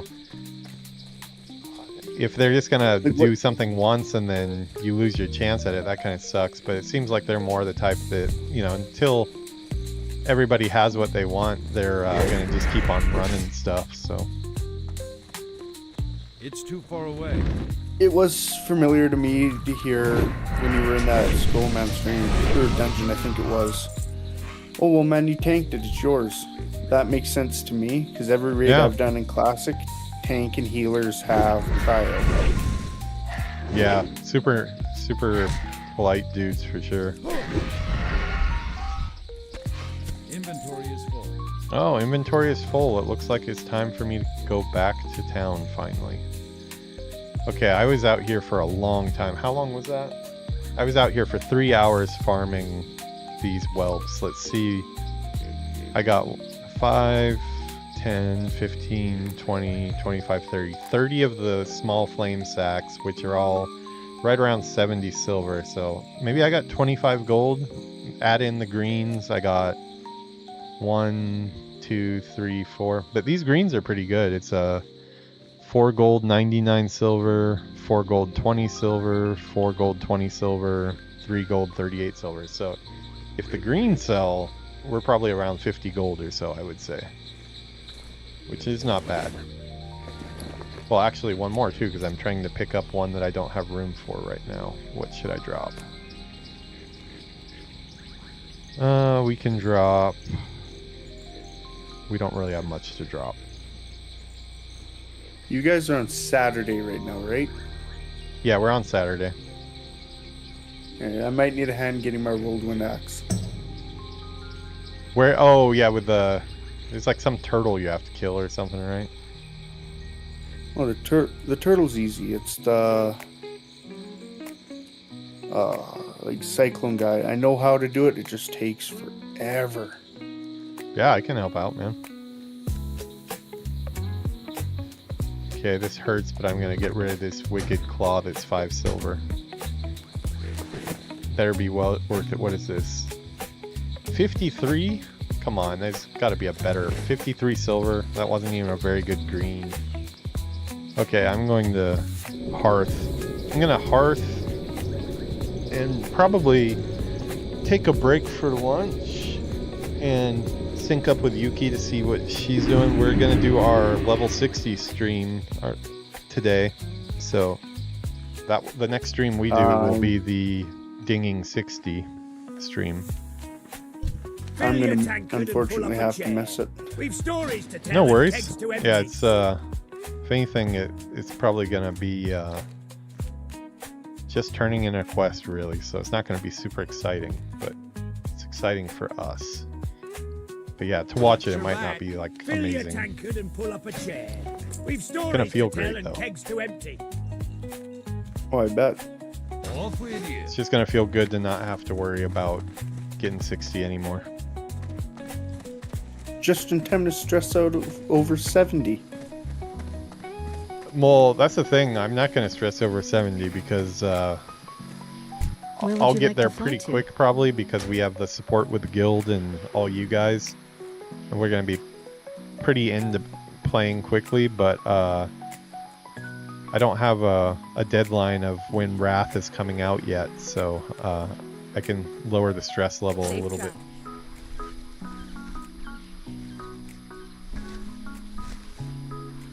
Fly to Ironforge really quick, and then I will. I need to drink more of my coffee, I think. Oh yeah, this is still almost full. No wonder I'm getting sleepy here. Alright, I think I'm going to jump off of Discord so I can close out the episode. I'll probably be back on You have a couple hours, maybe. I don't know. So we have a hair appointment for both of us at 5 p.m. our time. It's 2 p.m. now.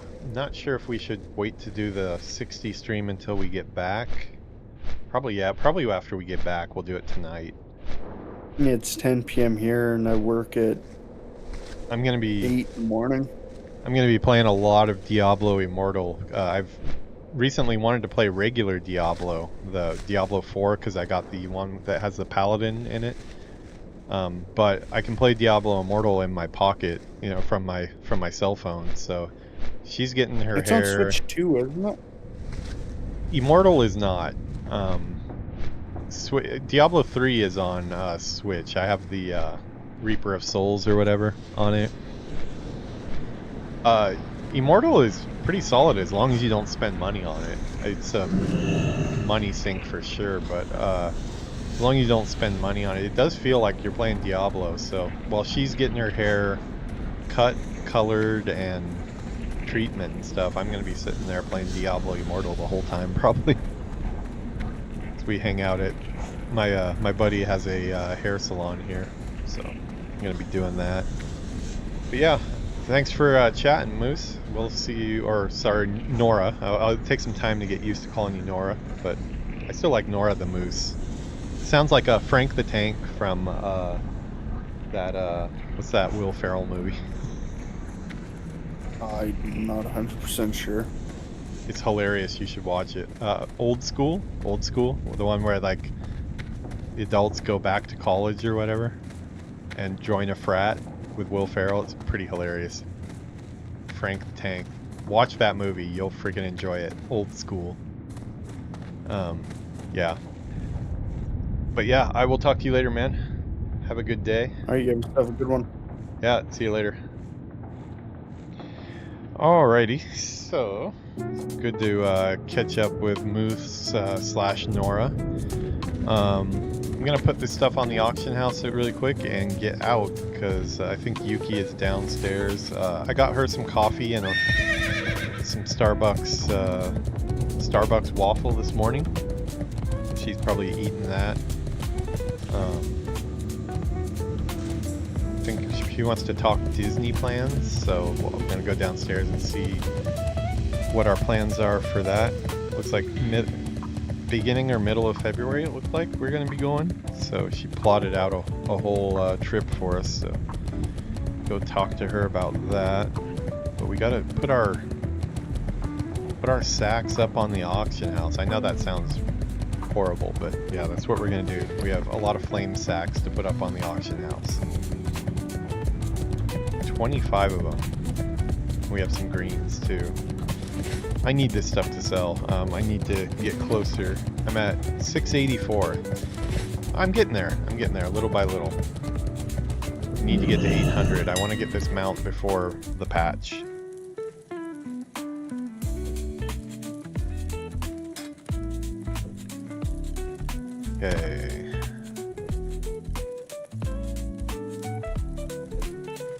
do 30 stacks of one. Yeah, that'll give me 18 gold if it sells.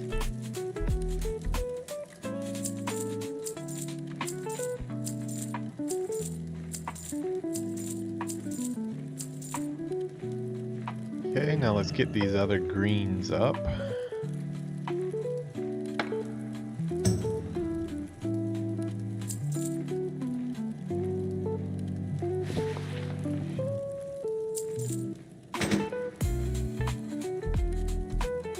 What does this thing look like? I didn't even look at it.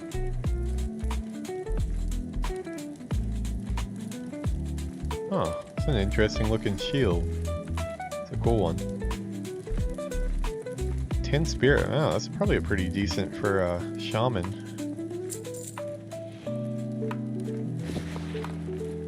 Oh, okay. These are going for 2 gold now. Okay, they're not as bad as I thought. Alrighty. Oh, I can open a lockbox here. Get my chance for a lockpick skill up. I need to go get my lockpicking skill up so I have like about 6 higher level ones in my bank. Goblin Nutcracker of the Bear. I've gotten one of these Goblin Nutcrackers before. The name is kind of hilarious. Let's see if that's what it's really selling for. Yeah, that can just go to the vendor, I think, because it's only 10 silver difference. Okay, let's go vendor that. That's a biz shield for you? Seriously? For your drain eye. Well, you know what? If it doesn't sell, we're in gold pinch for our epic right now. But What can I do for you? oh yeah, that's right, because you'll be boosted up, huh? Pre-raid warrior. Okay. A green is bis, really? I didn't think any greens would be biz.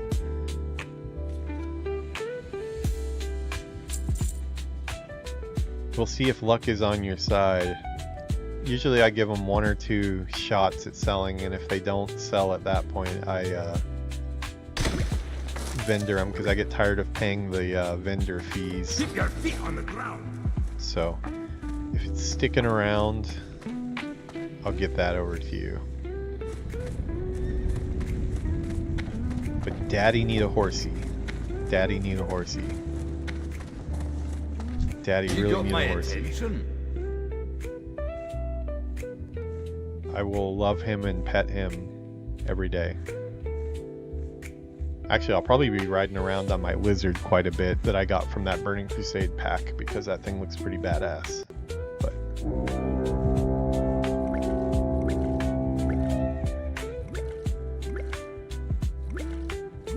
Papa Peon, yeah.